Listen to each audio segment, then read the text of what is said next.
My name is Jeremy. Until a year ago, I was the kind of person who believed that the world, though sometimes complicated, operated under basic logic. That people were, in essence, who they said they were. That a smile in a photo was just a smile, and not the perfect mask for an abyss of despair. All of that crumbled, brick by brick, until all that was left was the cold wind of a question that will never be answered. Now, every time I open my phone, I hope to see a message that will never come, a digital ghost that refuses to die completely. I live in Phoenix, Arizona. I work as a graphic designer at a small agency downtown, a life of bright screens, deadlines that pile up like sand in the desert, and too much black coffee to keep my eyes open. Like many in this city of relentless sun and endless expanses, loneliness can be a silent companion that creeps in at night. It's not that I don't have friends. I go out with the guys from work on Fridays, beers at a bar with sticky tables and country music playing in the background. But the routine immerses us in a bubble that is difficult to escape. Emails at 7 in the morning, meetings at 3, cold pizza for dinner alone. So I gave in to pressure from my friend Mike during one of those nights at the bar. Download Sparkman. It's like Tinder, but for people who read books instead of flexing at the gym. I laughed, but the next day, with my hangover throbbing in my temples, I downloaded it. A ridiculously optimistic name for an app that promised sparks in a sea of disposable profiles. I spent the first week swiping half-heartedly. Photos of women in bikinis by the pool at some resort. Guys in tight shirts posing with their dogs. Nothing that caught my eye, until Lila appeared. Or at least, the person who claimed to be Lila. Her profile was simple, almost shy. 3 photos. One of her smiling with a coffee in her hand, sitting on a wooden bench with the sun filtering through eucalyptus leaves. Another with her back turned, watching a sunset in the desert, the wind blowing her long brown hair like a flag of freedom. And a third, blurry but intriguing, of an open book on a blanket, with a cup of tea next to it. There were no exaggerated filters or influencer poses. Her bio was a simple line. I like comfortable silence and well-told stories. 21 years old, a literature student in Tempe, a fan of Bukowski and sunrise walks. I wrote to her without thinking too much about it.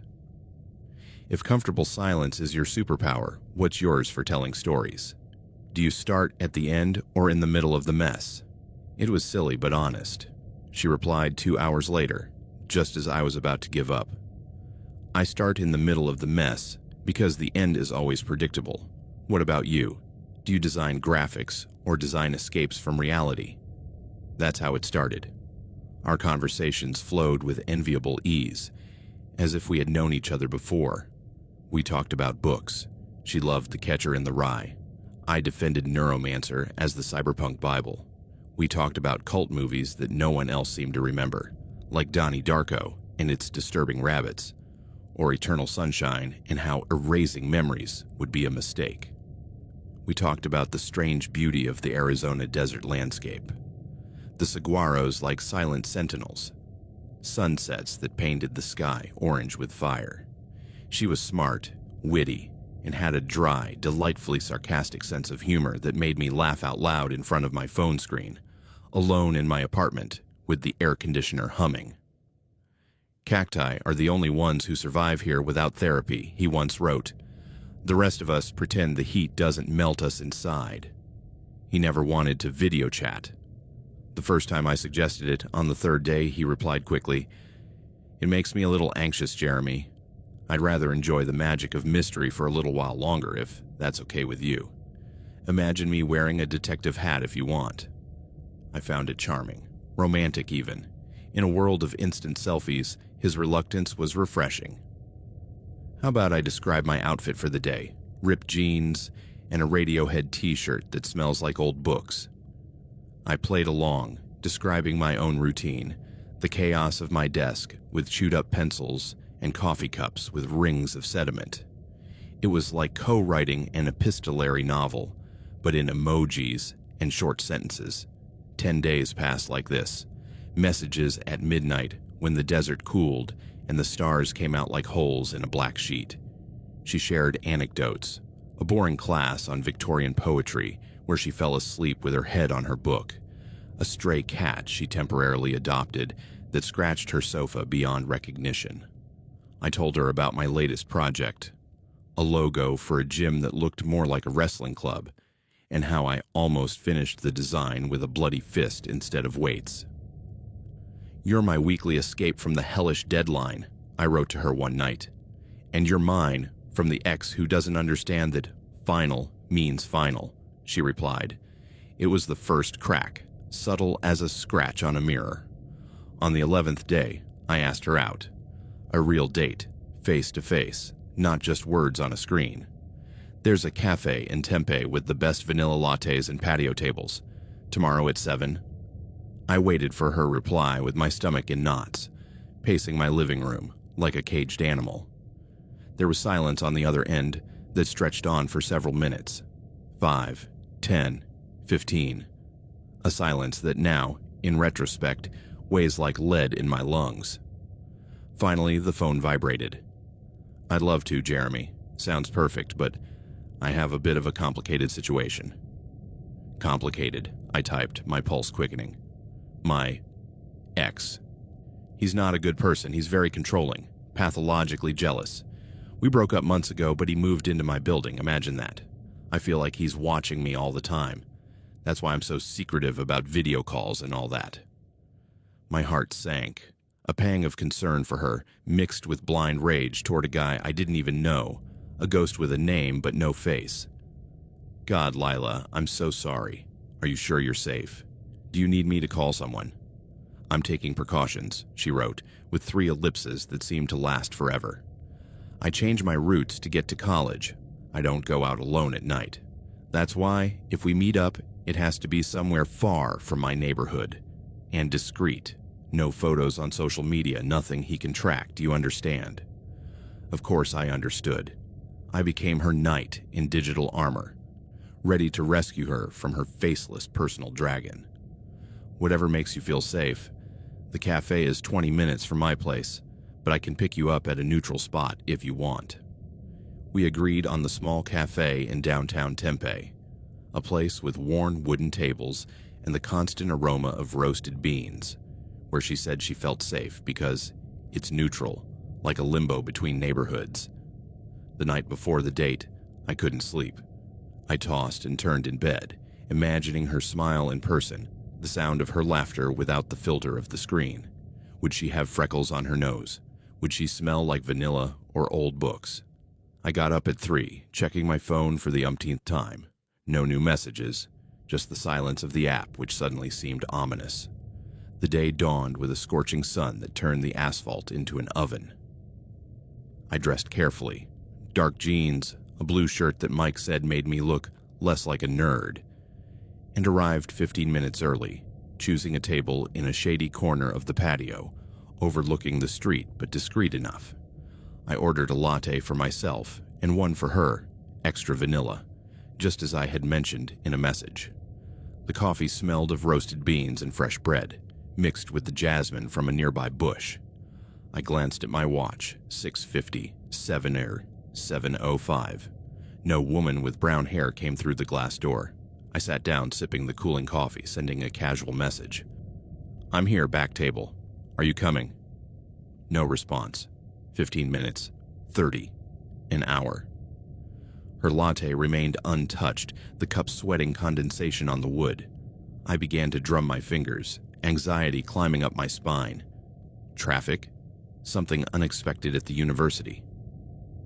At 8:15, the waiter came by for the 3rd time, asking if I needed anything else. "Just waiting for someone," I muttered, feeling like an idiot. I sent her another message. "Everything okay? I'm at the cafe. Are you running late?" My phone vibrated an hour later, when I had already paid and was walking to my car under the orange streetlights. It was a message from Lila, but not the one I was expecting. "I can't talk. Sorry." "What happened? Are you okay?" I wrote immediately, stopping on the sidewalk, the heat of the day still clinging to the air. My heart was pounding. a mixture of disappointment and concern. The answer was a photo. Attached to the message, no text. I opened it on the screen, my thumb trembling. It was the first crack, the one that let in the cold like a north wind in the middle of summer. The image was grainy, taken in a dark, confined place. Perhaps a closet with clothes hanging in the background, or a bathroom with dirty tiles. Only one eye was visible. Her eye, the same hazel color as in her profile photos, warm and expressive in the evening light. But now it was swollen, the lower eyelid purple like a ripe plum, with a bleeding cut on the upper arch that dripped a red line down to her cheek. The pupil, dilated from fear or the darkness, stared at me from the screen, a well of panic that seemed to plead without words. My blood ran cold, the phone almost slipping from my hand. I leaned on the hood of the car, the hot metal burning my palm. "Lila, what happened? Where are you?" I typed, my fingers clumsy, sending 3 messages in a row. He knows. He knows about you, about our date. He was waiting for me in the garage when I left. He followed me to the car. He grabbed my arm and... The message cut off, the ellipsis hanging like a threat. "God, Lila, where are you now? Are you safe?" My mind raced. The ex. Had he intercepted her before she got to the cafe? Traffic in Tempe was chaotic. But how did he know about the date? The words appeared slowly, as if she were typing them with trembling hands, pausing for minutes between each one. "I'm in my apartment." I double-locked the door, but he's downstairs in the lobby. He's yelling my name. He says if he sees me with someone else, he'll kill me. The world tilted. "Call the police, now. Give me your address, I'm on my way." I pressed send hard, the car beeping when I accidentally hit the alarm. No, it's worse if I do that. He's a cop, Jeremy. Or he was. He has connections in the department. Friends who cover for his shit. If I call, they'll tell me I overreacted, that it was a misunderstanding. Please don't do anything. Just talk to me. Make me feel like I'm still in the real world. That I'm not alone in this box. What was I supposed to do? How could anyone ask you not to act on something like that, to stand still while a monster was beating someone a few feet away? The feeling of helplessness was a physical weight on my chest, as if someone had wrapped me in chains. I got in the car, the engine roaring to life, but where to go? To the police without evidence, to look for her without an address. I drove around Tempe in circles, the neon lights blurring in my eyes, sending her desperate messages. "I'm here. Tell me what you need. Do you want me to read something to you? A story of yours?" Her responses were erratic that night, sometimes coherent, sometimes fragments of pure terror that left my stomach churning. I hear her footsteps in the hallway. She stops in front of my door, knocks once, twice, says she knows I'm talking to someone, that she'll break the phone if she hears me typing. 20 minutes passed without anything happening. My mind filled the void with horrible images. Him bursting in, her cornered in a corner. Then it vibrated. He turned off the building's heater. I'm so cold. I curl up under the blankets, but the wind whistles through the cracks. Remind me of something good, Jeremy. Something other than this. I told her about my trip to Sedona last year, the red rocks at sunrise, how the sun made the desert look like it was breathing.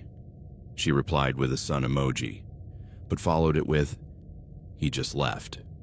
But he left a note under the door. He says tomorrow he's going to teach me respect. I'm not sleeping tonight."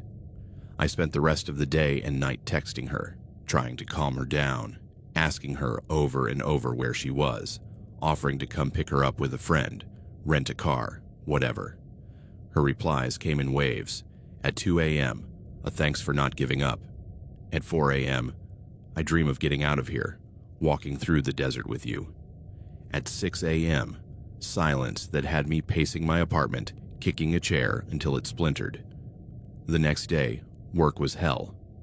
I arrived late, with dark circles under my eyes that concealer couldn't cover, and my boss caught me checking my phone during a meeting. "Jeremy, are you okay? You look like a zombie." I lied. "Family problems." but the screen burned in my pocket, and at noon, another photo arrived. This time, it was of her left arm, raised at an awkward angle to capture the pale skin, thick purple marks in the shape of fingers, as if someone had grabbed her with brutal force, twisting until they left marks. They were real, undeniably real. The purple and bluish green of the bruises looked too vivid to be a Photoshop trick, the skin bristling with cold or fear. "When did this happen?" I wrote. "In the bathroom at work, the door locked. Last night, after he left. He came back at 11. He banged on the door until I gave in and opened it a crack. He pulled me inside. He said you were a threat, that he was going to find you and make you pay for stealing from me." Rage clouded my vision. "What's his name? Can you give me his name? I can look him up, see if there's anything online." Silence. 10 minutes. 20. "Lila, please. I can't help you if I don't know what I'm up against. His name is Marcus Hale. But don't look him up. He has a record. Assaults. But he always gets off scot-free. Please, Jeremy. Just stay with me. You're the only thing keeping me sane. I looked him up anyway during my lunch break, from my laptop in the agency cafeteria. Marcus Hale, Arizona. Results. A couple of LinkedIn profiles of normal guys. An old DUI arrest in 2018, but nothing that screamed psychopath. Was it him, or a fake name like everything else? I told him I didn't find anything serious. "Good," he replied, "but don't stop talking to me. Tell me about your day, the usual.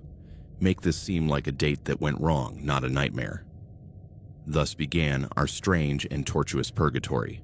Lila became a ghost on my phone. A constant, terrifying presence that dictated my rhythm. Her messages were my grounding wire, proof that she was still breathing somewhere in Tempe, locked in an apartment I imagined as a cell with cracked plaster walls. I was her only confidant, her anchor to normalcy amid the chaos. She told me small details about her confinement that broke my heart, that Marcus left food on the floor in front of her door like a dog, cold pizza, dented cans of soup, that he had taken away her landline and disconnected the Wi-Fi to protect her from distractions, that she could only charge her cell phone in furtive moments, hidden in the bathroom, with the door blocked by a chair, the cord stretched under the crack. I lived in a state of perpetual anxiety. I checked my phone every 2 minutes, even in meetings. The vibrator on silent but always on like a vital pulse. I slept with the volume on full, jumping at every notification, a work email, a meme from Mike, and my heart sank thinking it was her. My work began to suffer. I delivered a design with the wrong colors. I lost a small account because I forgot a call. My boss called me into his office. "Jeremy, you're distracted. Is it the girl from the app? If she's messing with your head, cut her off." I laughed awkwardly, but inside, guilt gnawed at me. How could I cut off something that wasn't even real? My friends noticed. The following Friday, at the bar, Mike nudged me with his elbow. "Problems with the new girl? You're glued to your phone like a teenager." I told him a watered-down version. "It's complicated, a crazy ex." They laughed, offering barroom advice. "Block her, bro." There are thousands of them. But I couldn't. That night, a message arrived at 11 p.m. She's outside again, throwing rocks at my window. Says he hears my laughter in the messages I show him. I don't show him anything, but he imagines it. I'm afraid he'll break in. I sent him an audio message, my voice low and calm. "Breathe, Lila. Imagine we're in that cafe. I'll order a latte, you order tea. We'll talk about Fight Club. What's your number one rule?" She replied with a text. "Don't talk about Fight Club. But mine is not to let him win." We talked until 2 a.m., me on the couch with a warm beer, her in her darkness. She told me about her childhood, divorced parents, constant moves, a love of books that saved her from loneliness. I told her about my younger sister, how I designed her graduation invitation with stars and dreams. It was intimate, vulnerable, and at times, I forgot the terror. But the tension was escalating. A week later, during a storm that hit Phoenix with lightning that lit up my apartment like flashes. A photo arrived that took my breath away. It was her wrist, twisted at a strange angle with a fresh bruise in the shape of a thumb and fingers, as if she had been used to hit a wall. I tried to go out to throw out the trash. He caught me on the stairs. He said the sound of my phone was like a betrayal. He held me against the railing until I screamed, "Lila, this can't go on. Give me your address. I'll go to the police anonymously." I pressed, thunder rumbling outside. No. He watches the entrance. He has a friend in the building next door. Please, just send me a photo of yourself. Something normal. Make me believe there's a world outside. I sent her a selfie in my kitchen with a forced smile and a cup of coffee. "Here, your virtual latte." She replied with a heart, but followed it with, "Thank you. You're the only thing keeping me breathing." The days became an emotional roller coaster. Mornings of relief when she replied quickly, "Good morning. I dreamed of endless deserts." Afternoons of panic when the silence stretched on for hours. Once, at 3 p.m., she didn't answer for 6 hours. I called the number, a prepaid number I knew, but it went straight to voicemail. I walked around my neighborhood calling Mike in a panic. "If she doesn't answer in an hour, I'm going to the police." She replied at 9 p.m. He took my charger. I had to wait for him to leave for work. He says tomorrow he's going to teach me to be faithful. I don't know what that means. The obsession grew. I started mapping Tempe in my mind, marking neutral cafes, nearby police stations. I searched Marcus Hale Abuse Arizona incognito, finding a forum for victims where a woman described a former police officer with that name. Total control, veiled threats. Was it a coincidence? I asked her if it was the same guy. Yes, the same hell. But when I searched further, the thread had been deleted. On a Tuesday night, 2 weeks after the failed date, I received the most horrible image. I was at my desk, finishing a render, when it vibrated. I opened it without thinking. It was a photo of his face, taken in dim light, perhaps from a phone under the sheets. Completely bruised, his lower lip split and stitched with makeshift thread, dried blood in the corner. A bruise covering his entire left cheek like a purple shadow, extending to his eye. His eyes, those hazel eyes that had once seemed so full of life in the photo at the cafe, now conveyed only utter exhaustion, an absolute surrender that broke my heart. But there were no tears. That was the scariest thing, the dryness of his gaze, as if the well had dried up and only dust remained. The attached message, she says this is only the beginning, that she has a place in the desert where no one will ever find me. A dry well that her grandfather used to hide things. She showed me a photo on her phone. It's real. Please, Jeremy, if you don't hear from me tomorrow, know that I loved you in this short time. The world stopped. Hot tears rolled down my face, splattering the keyboard. A well in the desert. Images of buried bodies, of local news stories about missing women, flooded my mind. I called 911 immediately, but hung up before they answered. No address, no real name. What could I say? My virtual girlfriend is in danger. I ran to my car, driving to Tempe with no plan, zigzagging through streets lit by orange streetlights. I stopped at a gas station, asking the cashier if he knew a Marcus Hale. Nobody, but there are a lot of crazy people around here. I kept going, stopping at a park, sending her frantic messages. No, don't give up. Tell me where. I'm coming now. She replied at midnight. I can't. He's here. He sleeps on the couch. If I type, he'll hear me. Tomorrow, maybe. I didn't sleep. I spent the night walking around Tempe, calling local police stations from payphones. Do you have any reports of domestic violence involving a Marcus? Nothing. At dawn, exhausted, I returned home and collapsed on the couch. The phone in my hand, like a lifeline. That was the last straw. I couldn't continue to be a mere spectator to this nightmare. I was failing her with every passing day. Every message that wasn't an audible cry for help. I made a decision in the shower, the boiling water burning my skin. I was going to go to the police, with all the photos printed out, with all the messages copied onto a USB drive. Let Lila be angry with me later. Let her hate me for breaking her trust, but at least she would be alive to do so. At least I would try to get her out of that invisible cage. Before I did, I needed something, anything, that could give the officers a real clue. Her exact address, her full name, a detail that would anchor this nightmare to the physical world. Lila, I wrote at 10 a.m., trying to make my words sound calm, as if we were chatting about lattes. I need to know your address. I won't go there, I promise, just so I have it in case something happens and I need to alert someone local. The response was immediate, but short. I can't. He checks my phone sometimes. He deletes apps, reads messages. Then your full name, your real last name, or his, in full.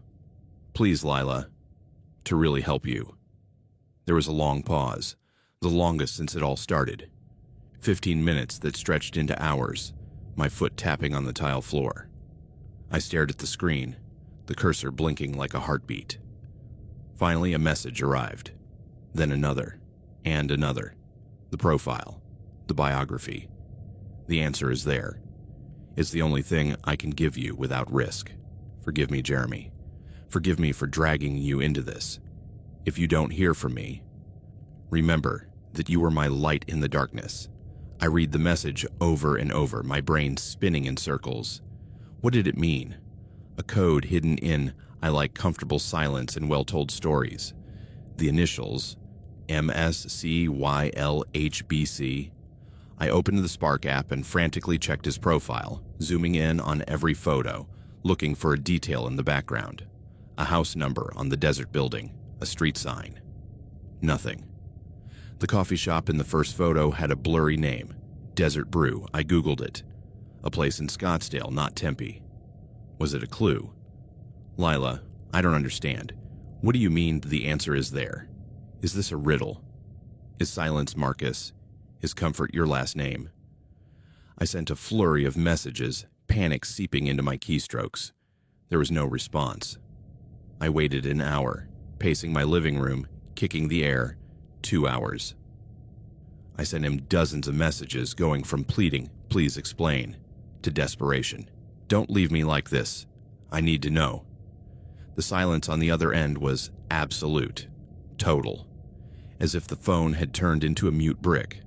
At dawn, my heart beating like a caged bird against my ribs, I went to the Phoenix Police headquarters. I walked in with sweaty palms, the USB drive, and printed photos in a folder under my arm. 2 detectives greeted me in a gray room with metal tables and squeaky chairs. A woman in her 40s with short hair and tired eyes named Ruiz, and her partner, a burly guy with a gray mustache named Patel. I told them the whole story, hour by hour. The app, the chats, the ex, the failed date, the photos, the terrifying messages. I showed them the cascade of screenshots, the images of bruises that seemed to scream from the paper. My voice broke when I got to the thread about the well.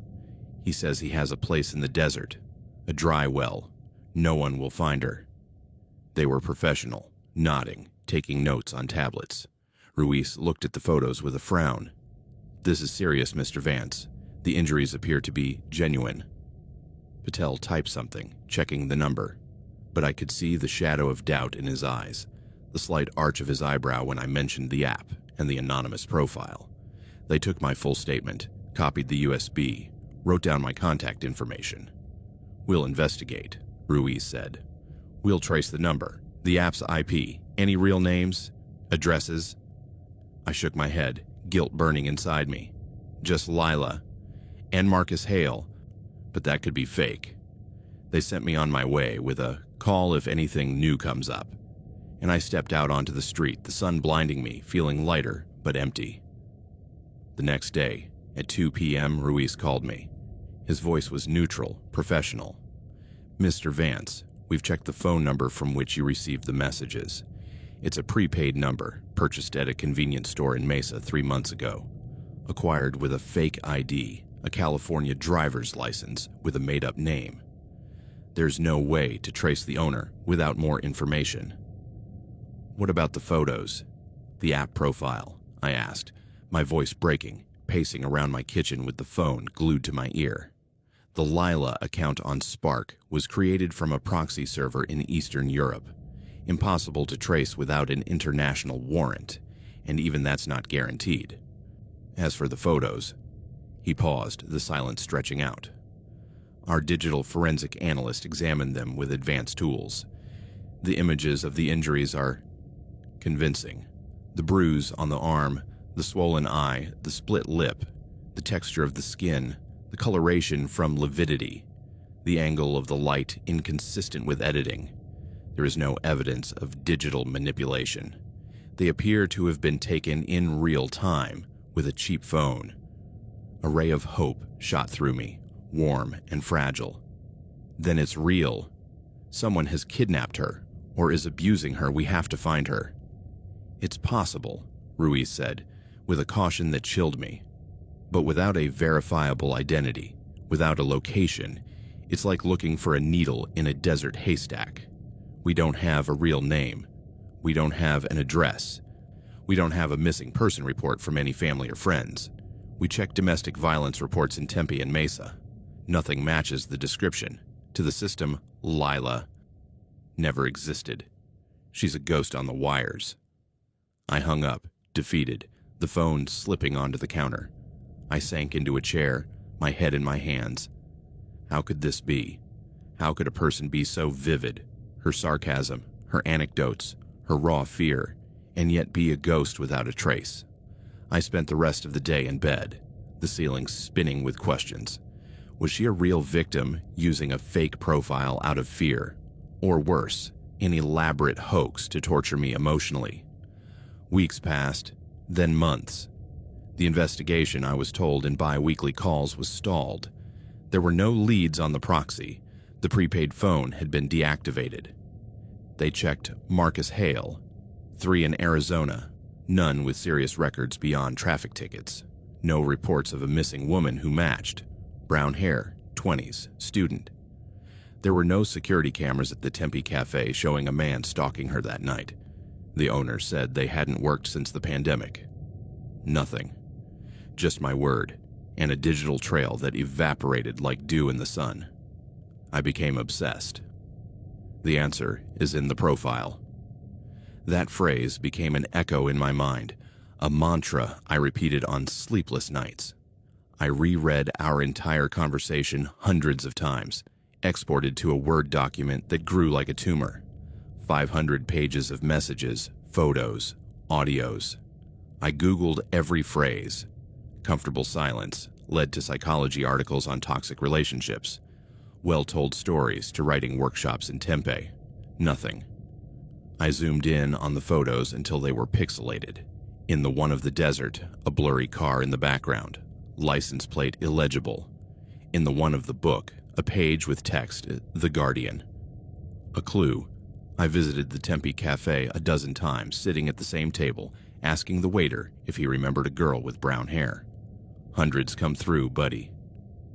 I drove to Scottsdale, to the Desert Brew in the enlarged photo, ordering a latte and scanning faces. One waitress looked vaguely familiar. I asked her if she knew a Lila. No, sorry. Mike accompanied me once, concerned. Jeremy, this is eating you up. What if it's a scam? Some people do this for sick fun. I denied it, but the doubt stuck like a thorn. In dark forums, Reddit, subreddits of unsolved cases, even a private group of catfishing victims, I found threads that chilled me. One user described extreme catfishing, where the person wasn't looking for money or sex, but a deep emotional connection. Intimate chats for weeks. Then a narrative of escalating abuse, horrifying messages, photos of injuries, to plunge the victim into guilt and despair. A sadistic and elaborate power game, ending in total ghosting. The victim in the thread, a guy from Seattle, never knew the true identity of his tormentor. Man, woman, a collective. They leave you broken, questioning your sanity, he wrote. Was that Lila? An incredibly elaborate hoax, with real photos, perhaps self-inflicted, or stolen from anonymous victims to watch me fall apart. But the police said the injuries were genuine, not manipulated, unless she had inflicted them on herself in a cycle of self-harm disguised as external abuse. Or they were real, but the context was completely different. A woman in a toxic relationship using a fake profile to ask for help without compromising her real identity, but with an ex who did exist, stalking her in the shadows. Nightmares assailed me. I dreamed of the well in the desert, descending a rusty ladder, finding her curled up at the bottom, whispering, "The answer is in the profile." But when I woke up, the phone was silent. She lost weight. She only ate when Mike forced her, and my apartment became an altar to her memory. Photo prints on the wall, the message document open on the laptop. Mike intervened one night, taking my phone away. "Enough, Jeremy. It's time for therapy or something." I went, 2 sessions with a counselor who said, "It sounds like unresolved attachment trauma." I laughed bitterly. If only it were that. I'll never know. The girl disappeared completely. I never heard from her again, never learned her real name, never knew if the well was a threat or a metaphor. Her Spark profile was deleted days after her last message. I checked obsessively, the space where she had been now a generic placeholder. Her phone number was disconnected, an automated message. The number is no longer in service. Sometimes, on the streets of Phoenix, under the sun that burns like punishment, I think I see her brown hair waving in the crowd, her petite silhouette crossing a traffic light, and I stop dead in my tracks, my heart in my throat pushing against the flow of pedestrians. I run, shouting her name in my mind, but when I get there, it's a stranger who turns around in confusion. It's never her, because she was perhaps never there, just an echo in cables and servers, a mirage woven from words and bruises. What remains is the memory of her eyes full of fear in a grainy photo, dilated in the dim light of a closet, the echo of her cries for help. Fragments that I reread on sleepless nights make me feel real, and the question that gnaws at me inside, a worm in the apple of my sanity. Who was I really trying to save? Lila, the literature student with a sarcastic sense of humor, or the idea of Lila, the damsel who needed my heroism to exist? Was I the rescuer, or just a pawn in her shadow play? In the silence that followed, in the void she left like a hole in my routine, a phone that no longer vibrates at midnight, an app uninstalled but echoes in my memory, there is only one terrifying certainty. In the modern world, with its screens that promise connection but deliver abysses, sometimes you can be the only witness to a tragedy that may not even have been real. You can carry the weight of a rescue you never had the chance to make, haunted by a profile that never existed, a ghost that stole your sleep and left you with a wound that never heals. And in the Arizona desert, where mirages dance in the heat, the mystery fades every time I think I'm close to reaching it, leaving only sand and silence. I always considered myself a person with a keen eye for detail. In my job as a librarian at the main branch in Boston, with a keen eye for detail. In my job as a librarian at the main branch in Boston, it's an essential skill, noticing the slightly worn spine of a book on a shelf, remembering the face of a regular user who is looking for something specific with anxiety in their eyes, like that lady who always asks for mystery novels because they make me feel like I'm in control of the chaos. I believed that same sharpness applied to people, that I could detect a fake smile in a job interview, an evasive look in casual conversation, until I met Dr. Alistair Finch and learned, in the most brutal way possible, that the deepest evil can hide behind the most impeccable credentials, and that horror doesn't always scream. Sometimes it whispers in a calm voice and wears latex gloves to avoid leaving fingerprints. It all started, like so many things these days, with a swipe of my finger across a screen. Tinder. An endless sea of forced smiles and profile photos. Men posing with weights at the gym, or women with filters that erased any trace of real imperfection. I, Jesse Harlan, 28 years old, single by choice, after a boyfriend who preferred video games to shared dinners, looking for something more than a night of drinks and morning regrets. My friends had pushed me. Jess, you can't live on books and tea alone. Download the app, at least take a look. Chloe, my best friend since college, was the most insistent. You're beautiful, smart. What are you waiting for? A prince on a white horse or in an Uber? I created my profile on a Friday night, after a long shift at the library, where I helped a distracted professor find a dusty tome on Renaissance art history. I uploaded 3 photos, one of me in the park with a book in my hand, smiling in the sun, another at dinner with Chloe, laughing with a fork in the air, and a selfie in my apartment, wearing glasses and with my hair tied back, pretending to read an ancient manuscript. My bio: librarian who believes books are better than most people, looking for someone who understands the value of a good silence. It sounded poetic, harmless. I spent the first week swiping half-heartedly, deleting matches that started with, "Hey sexy," or questions about my body type, until he appeared. Alistair. His profile was discreet, almost austere. A profile photo showing him from the side, wearing a white hospital gown and a stethoscope around his neck, the light from the operating room reflecting off his glasses. He wasn't smiling, but his clear eyes conveyed a serene confidence, as if he knew secrets that the rest of the world was unaware of. Another photo showed him climbing a mountain outside Colorado, the wind ruffling his short brown hair. His bio was simple: plastic surgeon, lover of silence and order, seeking a genuine connection. 35 years old, single, with a job that sounded stable and fascinating. We met on a Tuesday afternoon while I was cataloging returns at the library. His first message arrived at 4:17 p.m.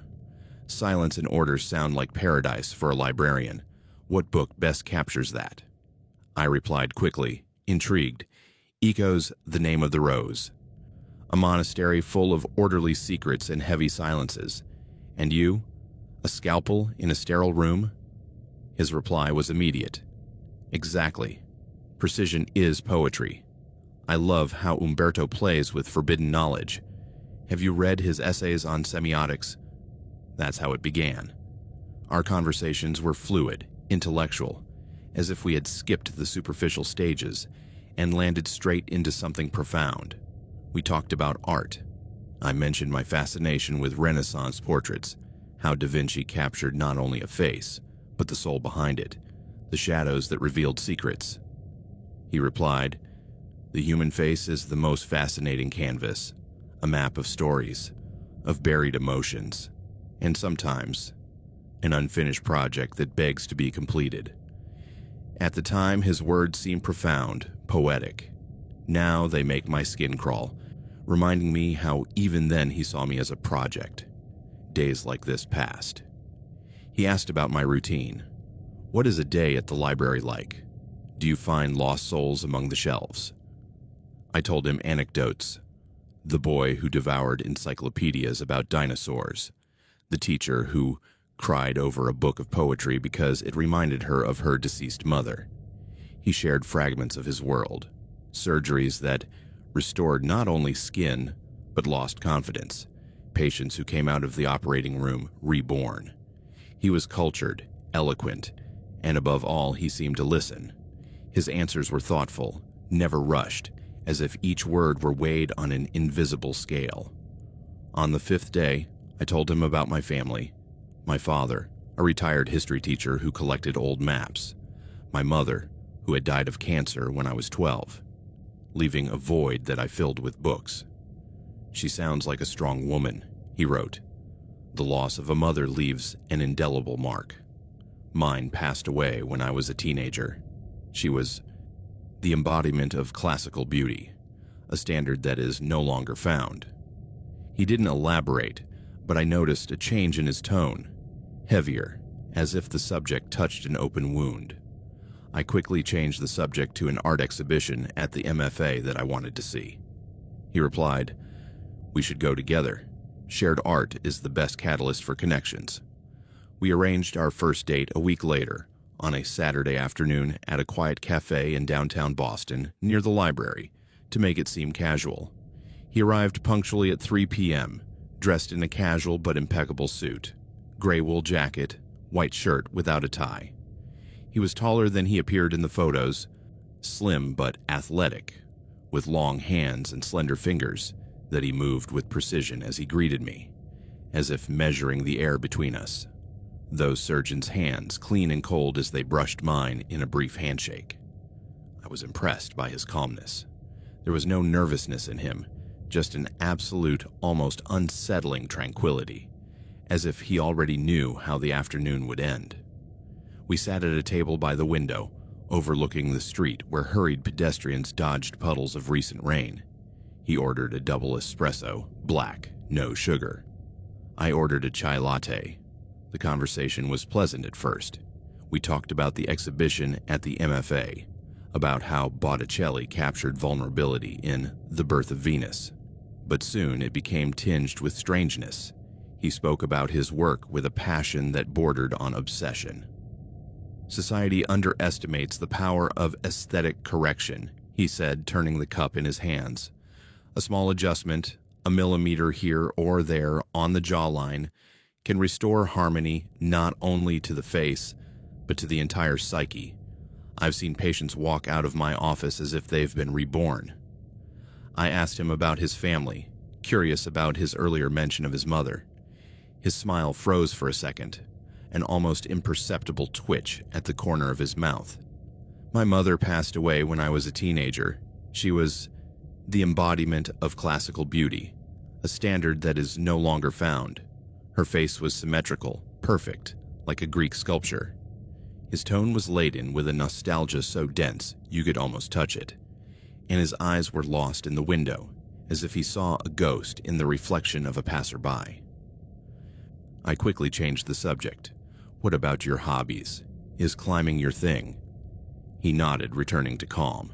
"Yes, the mountain teaches discipline. Every step calculated, every grip precise, like surgery." At the end of the date, 2 hours later, he gave me a firm, cold handshake, his fingers wrapping around mine with a pressure that lasted a second too long. "It was a pleasure, Jesse. You have extraordinary cheekbones, very well defined, with a curve reminiscent of Renaissance muses." I laughed, uncomfortable, feeling a blush rise to my neck. "Thanks, I guess. You're too observant." He walked me to the door, and as I paid for the chai, I noticed his eyes scanning my profile from the side as if measuring distances. "We should do this again. I have a dinner in mind." Over the next few days, we continued to text. It became more intense, more personal. He sent me articles about golden ratios in the human face, diagrams with golden lines drawn over famous faces, explaining how a slightly off-center eye broke the balance. "Read this, Jesse. What do you think? Your face has a 1.6:18 ratio between your nose and chin. Almost perfect."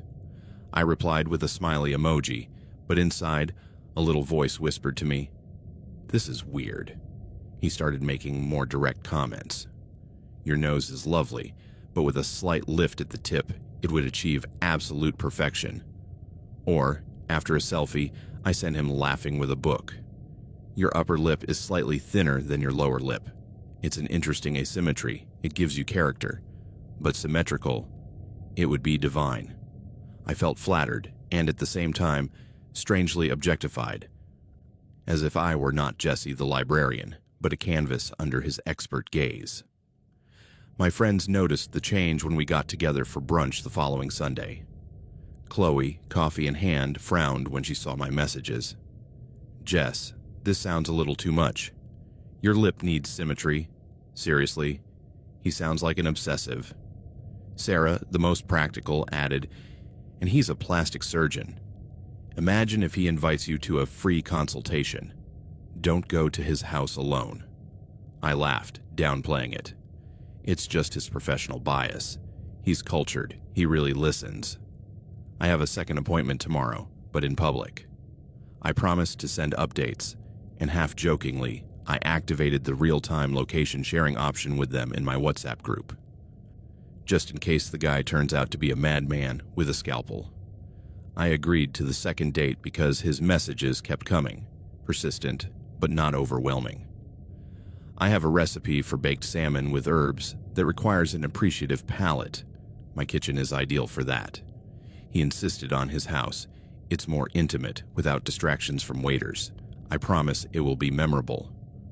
I hesitated, remembering the girl's warnings, but curiosity won out.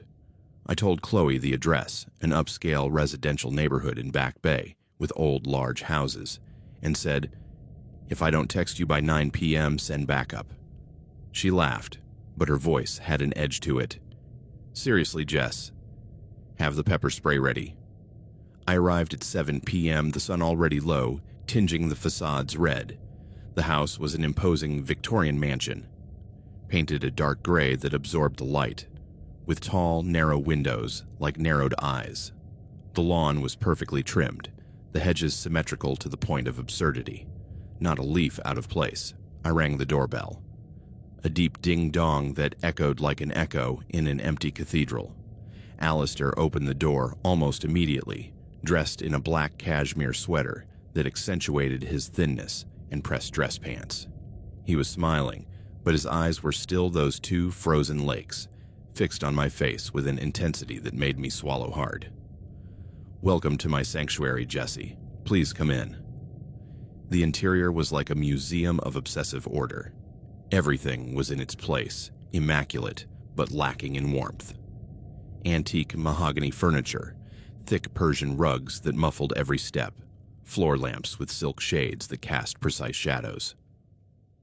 There was not a single family photo on the tables, no personal mementos such as a refrigerator magnet or a vacation photo frame. Only 19th century human anatomy charts, veins and muscles exposed in cross-sections, and a few portraits of women with serene, perfectly symmetrical faces, all with the same wavy brown hair and light eyes, framed in sober gold. "Your family?" I asked, pointing to one of the portraits in the living room, a woman in her 40s with an ethereal smile. "My inspiration," he corrected gently, guiding me into the kitchen. "That's my mother, Eleanor, painted by a local artist when I was a child.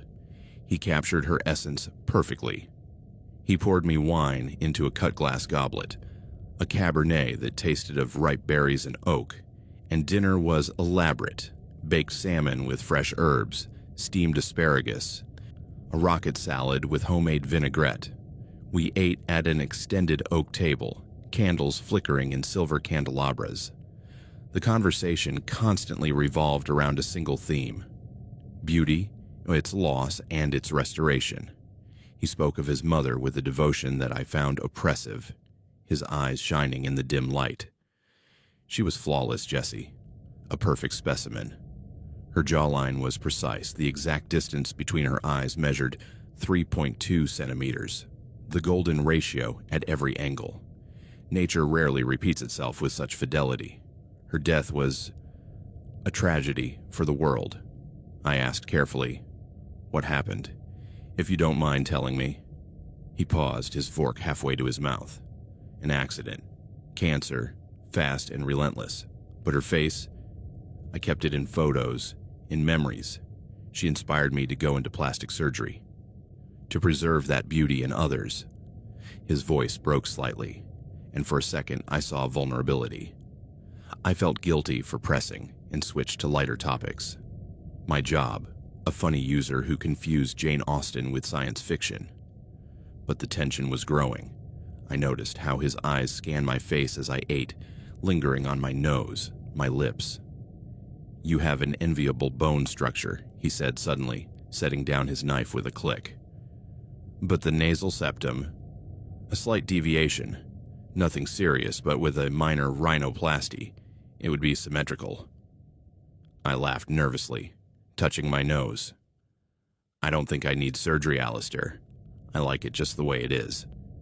He tilted his head, like a painter evaluating a sketch. Of course, it's subjective, but symmetry is objective. It's mathematical. And you're close. I began to feel dizzy. It wasn't the wine. I'd drunk very little, but a feeling of claustrophobia that was growing inside me, as if the walls of the house were closing in. The mansion was completely silent, broken only by his measured voice and the ticking of a wall clock in the hallway. I glanced surreptitiously at my phone. 8:15 p.m. I'd promised Chloe a message. I should leave soon, I said, pushing my plate away. I open the library at 9 tomorrow. Rest for a moment, he said, standing up and extending his hand. I'll take you to the living room. I have a brandy that calms the nerves. His palm was cold against mine, and he led me not to the living room, but to a side hallway I hadn't noticed before, narrow and lined with red damask. At the end, a carved wooden door. I have my study down here. It's quieter. It will help clear your head. We descended a wooden staircase that creaked under our feet, the air changing from warm to cool and sterile. I tried to let go of his hand, but his grip tightened. Alistair, I think I'd better go. I can call an Uber from up here. He didn't respond, just kept going down, the steps ending at a reinforced steel door that he opened with a key from his pocket. The basement was no ordinary basement. It was lit with cold, clinical lights, like a makeshift operating room. The air smelled of antiseptic, chlorine, and latex, a stench that turned my stomach. The walls were made of white-painted concrete blocks, with no windows, just shelves lined with vials of serums and chemical compounds labeled in tiny letters.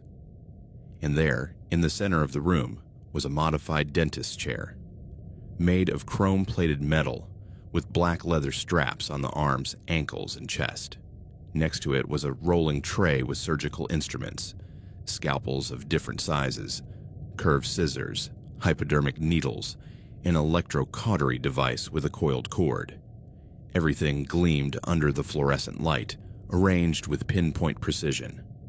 My heart leapt so violently that I thought it would leap out of my chest, my pulse pounding in my ears. I took a step back, bumping into the wall. What is this, Alistair? What the hell is this place? My personal operating room, he said, and for the first time his voice lost its usual calm and took on a feverish tone of ecstasy. His eyes dilated, as if he were in a trance. He closed the door behind us with a metallic click that echoed like a gunshot. Where I correct nature's mistakes. Where I restore lost beauty. Look around, Jesse. Everything is ready for you. Panic flooded me, hot and blinding. I spun toward the door, but he was already there, blocking the way with his slim but firm body. No, wait, this isn't... What are you saying? My voice came out in a high-pitched squeak, my hand shaking as I fumbled for my phone in my pocket. He moved forward slowly, like a predator sizing up its prey. You have the potential, Jesse. You're the perfect clay. You are the clay. I'm just going to polish you. You have her eyes, you know, my mother's, clear, expressive. But the rest needs work. The nose, too wide at the base. The lips, asymmetrical. The left cheekbone, a millimeter lower. I'll make them perfect. I'll make you perfect. I'll make you her. I screamed. I screamed with all my might. A scream that bounced off the concrete walls and drowned in the hum of the lights. I fought him, scratching his arm, kicking his shin, but it was useless. He was strong, surprisingly so, his muscles taut beneath the cashmere, and he knew exactly where to press. A spot on my neck that took my breath away, another on my shoulder that doubled me over in pain. He pushed me into the chair, the cold metal against my back, and within seconds, leather straps snapped shut around my wrists and ankles. I was crying now, muffled sobs that made it hard to breathe, pleading, "Please, Alistair, let me go. This is a joke, right? Let me go." "Shh, my love, don't cry. The pain is temporary. Beauty is eternal." He straightened up, adjusting the straps with precise fingers, as if tying a gift package. He took a pre-filled syringe from the tray, the clear liquid glistening on the needle. A simple sedative, diluted propofol, so you won't feel any discomfort during the preparation. We'll start with the nasal septum. It needs more definition, a cut here and a graft there. Then the lips, collagen injections to balance them. And the hair. We'll dye it brown, like hers, soft, perfect waves.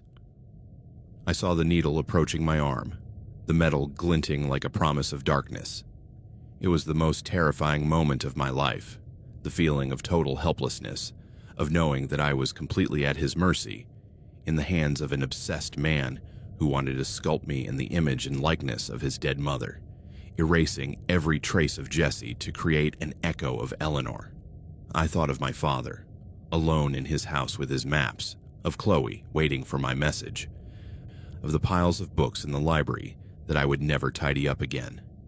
In a final act of desperation, with the fingers I could still move, the strap on my right wrist loose from my struggle, I pulled my phone out of my pocket and blindly pressed the side button 3 times, activating the emergency SOS I had set up months ago after reading an article about safety. Then, with my thumb, I swiped the screen to the alert, sending my exact location to the WhatsApp group with Chloe and the girls. A low beep confirmed, message sent. A buzzing in my ear, then the cold sting of the sedative in my vein. I felt the liquid burn, an icy fire spreading through my arm. The world began to blur, his words becoming a distant echo, his face swimming in smudges. Then the cheekbone, a small implant to lift it. You'll be identical, my love. Identical. Darkness enveloped me. I didn't dream. It was absolute emptiness, a bottomless blackness where time dissolved. The next thing I remember is a chaos of red and blue lights flashing through my eyelids, shrill voices shouting orders. Release the victim! Hands up now! And Alistair's tense face being tackled to the ground by 2 uniformed police officers, their gloves squeaking against the cement. He struggled, shouting, in a voice that was no longer calm but wild. Let me finish. It's almost perfect. The cheekbone just needs one more adjustment. I was still tied to the chair, my body heavy as lead, my head tilted to one side. A clean, bleeding cut crossed my left cheek, just below the cheekbone. A shallow gash, about 3 centimeters long, where he had begun his work with the scalpel. Blood dripped slowly, staining my floral shirt. On the tray, next to the instruments, was a lock of my blonde hair cut with surgical scissors, ready to be dyed and styled in chestnut waves. The paramedic untied me first, his hand shaking as he cut the straps. Miss, can you hear me? Can you tell me your name? I murmured, Jesse, my tongue thick from the sedative. Chloe came running seconds later, pushing an officer aside, her face pale and streaked with tears. Jess. God, Jess. She hugged me tightly, sobbing on my shoulder, as they disconnected me from the makeshift portable monitor. We saw the alert. Your location wasn't moving. We called 911 and rushed over. Are you okay? What did he do to you? The ambulance was a blur of sirens and oxygen masks, the paramedic pressing gauze to my cheek as I answered questions through clenched teeth. Can you walk? Is your arm hurting? At the hospital, under white lights and the constant beeping of monitors, the doctors stitched up the cut, 6 stitches superficial but precise, and gave me fluids to counteract the sedative. Chloe didn't leave my side, holding my hand as she told the police. We got the SOS at 8:45. Your location was this house. We tried to call her, nothing. We called 911 and followed the dot on the map. The investigators arrived at dawn, 2 detectives with notebooks and ID photos. They questioned me gently in my hospital bed, with Chloe by my side. What do you remember? Did he say anything specific? I told them everything. The messages, the comments about my face, the dinner, the basement. He wanted to become her mother. He had photos, portraits. He was obsessed. They nodded, taking notes. We've got it. Thank you for the alert. You saved your life. They discovered that Alistair Finch wasn't his real name. He was Arthur Plemons, a plastic surgeon whose license had been revoked 5 years earlier for serious ethical violations. non-consensual experiments on vulnerable patients, experimental injections that caused permanent damage. He had attempted to redesign a former patient, a model who vaguely resembled his mother, by cutting off her lip in a private consultation. The case was dismissed due to lack of evidence. She recanted out of fear, but his license was gone. Since then, he had been operating under aliases, luring women through apps with fake profiles. He had a history of harassing several women who resembled Eleanor Plemons, whose death they discovered in revised autopsies had not been due to cancer alone. There were signs of slow poisoning, antidepressants mixed with sedatives, possibly self-administered or induced. Forensic psychiatrists suspect that his obsession began after a trauma in adolescence, perhaps witnessing his mother's illness and not being able to fix her, but they have never fully confirmed this. In his basement, they found detailed journals, measurements of potential victims' faces, sketches of improvements, locks of hair stored in jars. He is in prison now, awaiting trial for attempted murder, kidnapping, and aggravated assault. I hope he rots in a cell without symmetry or order forever. I am trying to rebuild myself. I went to therapy 3 times a week at first, with a psychologist who specializes in gender-based violence trauma. It wasn't your fault, Jesse. He manipulated your trust, used your empathy as a weapon. I learned that trust is not a shield against evil. It is a door that sometimes opens for the devil disguised as a gentleman. I have a thin, pale scar on my cheek, right where he wanted to improve my cheekbone, a silver thread that makeup covers on bad days. Every time I look in the mirror, I see it, a reminder of the night they almost turned me into someone else's portrait. It doesn't terrify me as much anymore. It has become a mark of my survival, an accidental tattoo that says, "I'm still here, it's me." I returned to the library after a month off, the familiar shelves like a hug. Patrons noticed the cut. "What happened to you, Jesse?" And I smiled, saying, "A silly accident with a shelf."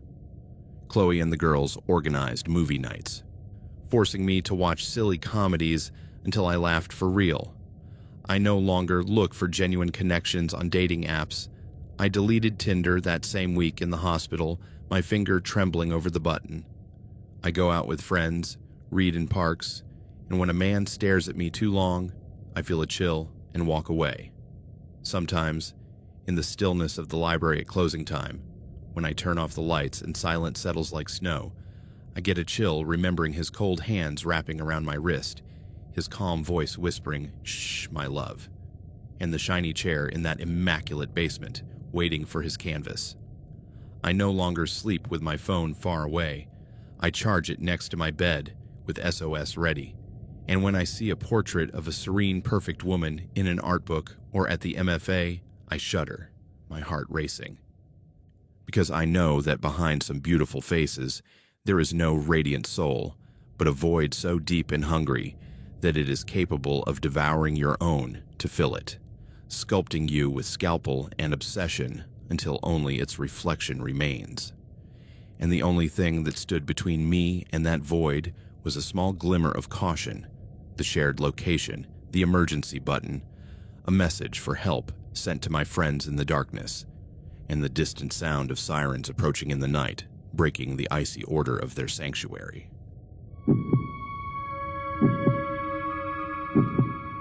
This is a story, believe it or not, of pure and true love. I know that when I say this, after telling you what happened, many of you will raise an eyebrow in skepticism. I understand that the word love is crushed under the weight of an image of blood and a kitchen knife, of sirens wailing in the night and handcuffs on a trembling wrist. But love is not just the easy kiss in the rain or the shared laughter on an old sofa. Sometimes love is the devastated battlefield after the war. It is the decision to stay and rebuild, brick by brick, when everything has been reduced to rubble. It is the realization that the monster was not a monster at all, but a lost soul who, in his inner storm, almost dragged you with him into the abyss. My name is Gerard, And this is the story of how the most terrifying act I can imagine became the prelude to the deepest bond of my life. A story that still wakes me up sweating at night, but also fills me with a compassion I didn't know could exist in me. I met Ilara at a Saturday morning pottery workshop in a dusty community center on the outskirts of Portland. I, a 32-year-old carpenter with hands more accustomed to rough wood and sawdust than soft, malleable clay, was looking for an escape, something to calm the constant noise in my mind after weeks of deadlines in the workshop. The instructor, a bearded guy named Tom, had us kneading blocks of mud on long tables, and I was the clumsy novice who ended up with more clay on my shirt than on the potter's wheel. Ilara was the assistant instructor, a 29-year-old woman who moved between the tables like a gentle shadow, correcting postures with light touches on the shoulders or whispers close to the ear. She had dark chocolate-colored hair that fell in loose waves to her shoulders, and green eyes so large and expressive that they seemed to contain an entire forest in their depth, with golden specks that sparkled when sunlight filtered through the high windows.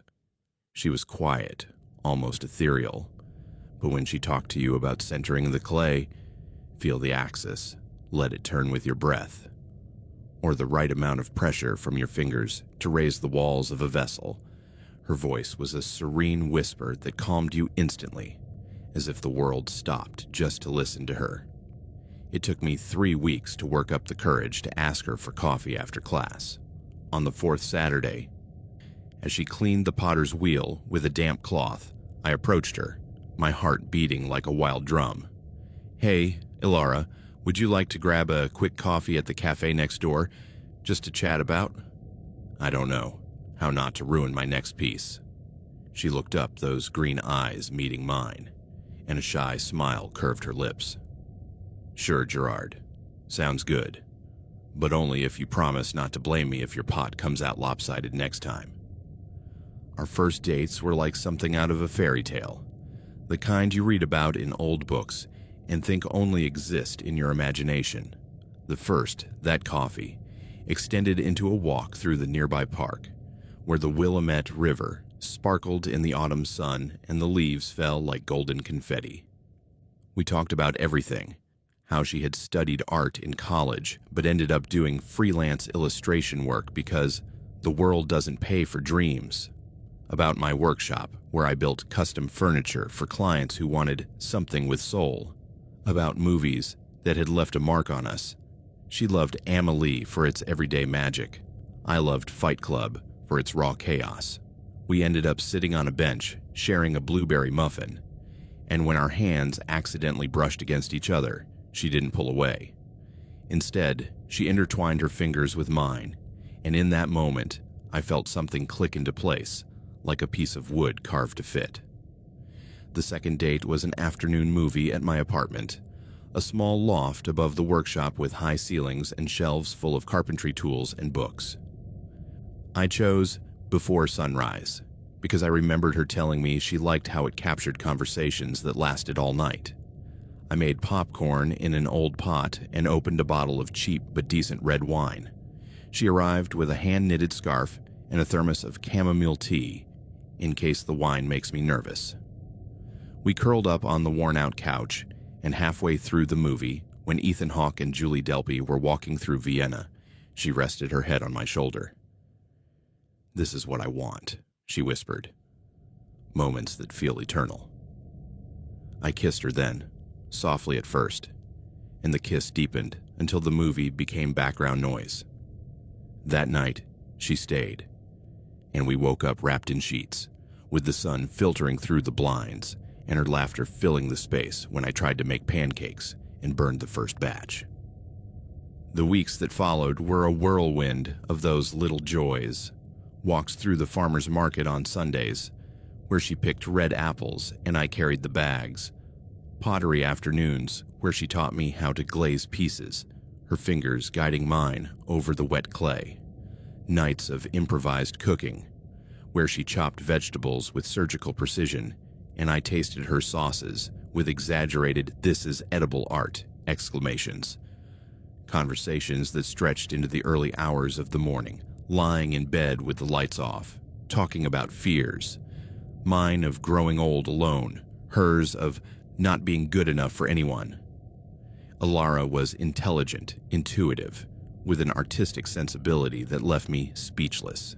She drew quick sketches on restaurant napkins, capturing a gesture or expression with strokes that said more than words. She made me feel seen, valued, as if I had been waiting in the pottery studio my whole life just to meet her. But there were cracks, small fissures that, in my blind infatuation, I attributed to a sensitive personality, to someone who had been hurt before. She was intensely secretive about her past. If my hand moved too quickly near her face during a kiss, an accidental brush against her cheek, she would flinch, her eyes closing as if expecting a blow, and murmur, "I'm sorry. It's a silly reflex."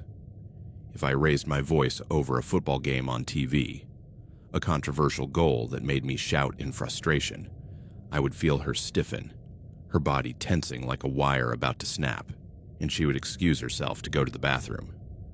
Her affection was overwhelmingly devoted from the beginning. She started saying, "I love you," after 2 weeks, not in a romantic moment, but casually, while folding my clothes in the apartment. "I love you for how you smell like fresh sawdust," she once said, burying her nose in my shirt. He would send me dozens of messages a day. "Thinking of you. What are you doing? I miss your laugh. You're the best thing that's ever happened to me." If I didn't respond right away, because I was sanding a table or in a meeting with a client, his next message could range from, "Are you mad at me? Tell me what I did wrong," to an icy silence that lasted for hours, followed by, "I'm sorry if I overwhelmed you. I don't want to be a burden." I, who had had fairly carefree relationships, nothing serious since college, just flings that vanished like smoke, felt both flattered and overwhelmed by the intensity of her love. I interpreted it as passion, as the total devotion of someone who had finally found her person after years of disappointment. I would tell my best friend Leo during our weekly beers at the neighborhood bar, "She loves me in such an absolute way, as if I were her whole world." He, more cautious, with his girlfriend Chloe nodding beside him, warned me, "Be careful, Gerard. Absoluteness can be suffocating. Make sure she can breathe." I laughed, patting him on the shoulder. "It's just enthusiasm. Give it time." The first serious incident occurred about 3 months after we started dating, at a barbecue at Leo and Chloe's house, a casual event with a dozen friends from the group. The sun was setting in an orange sky, the smoke from the grill mingling with laughter and the clinking of beer bottles. Alara and I had arrived together, she in a knee-length floral dress and a nervous smile as she greeted everyone. "Nice to meet you," she said, shaking hands with a shyness that made her adorable. For the first hour, everything went well. We ate juicy burgers, played cards at the patio table, and she relaxed enough to tell a funny story about an illustration client who wanted a cute but scary dragon. At one point, I started talking to Chloe by the grill, laughing about an old college memory, that party where Leo dressed up as a pirate and ended up dancing with a lamp. It was innocent, a private joke among friends. When I turned to include Alara, she was gone. I looked for her among the group, my heart racing a little. Where did she go? And found her in the guest bathroom, the door ajar. She was sitting on the edge of the bathtub, her knees tucked up to her chest, crying silently, her shoulders shaking like leaves in the wind. "Alara, what's wrong? Are you okay?" I rushed in, closing the door behind me, kneeling in front of her. "You like her more than me," she said, between muffled sobs, her voice nasal from crying. "You look at her like you looked at me in the beginning, with that light in your eyes. Are you tired of me already? Am I too much?" "That's crazy, honey. Chloe has been my best friend's girlfriend for years. We were just reminiscing about some silly thing from college, nothing more." I took her hand, cold and clammy, and squeezed it gently. She looked up, her eyes red and swollen, and in them I saw raw panic, as if my laughter with Chloe had been a crack in the world she had built around us. "Promise me. Promise me you won't leave me for someone like her. Someone normal. Without my weird stuff. I promise. You're the only one, Alara. I hugged her then, and she collapsed against my chest, sobbing harder, her nails digging into my back through my shirt. We spent 10 minutes there, me murmuring reassurances. You're safe with me, always.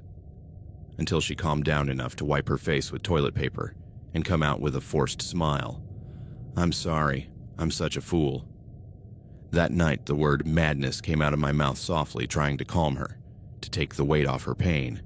I didn't know it was the key, the brutal diagnosis that would later echo in psychiatric reports. She spent the rest of the barbecue clinging to my arm, laughing a little too loudly at other people's jokes, as if she wanted to erase the episode. I felt responsible for her pain, as if my innocent laughter had been the trigger. I promised myself to be more careful, more attentive, to check with her before chatting with anyone. Love, I thought, requires patience, and I had plenty of that. But the situation intensified over time, like a crack in a dam that starts to leak and ends up flooding everything.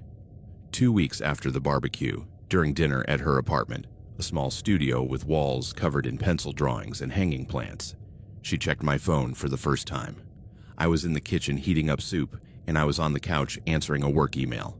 When I came back, she had my phone in her hand. The screen lit up with a message from a workshop colleague. Gerard, are you bringing the drill tomorrow? I can't find mine. Her face was a mask of paleness, her lips pressed together. Alara, what are you doing? I asked, my stomach sinking. Who is Marta?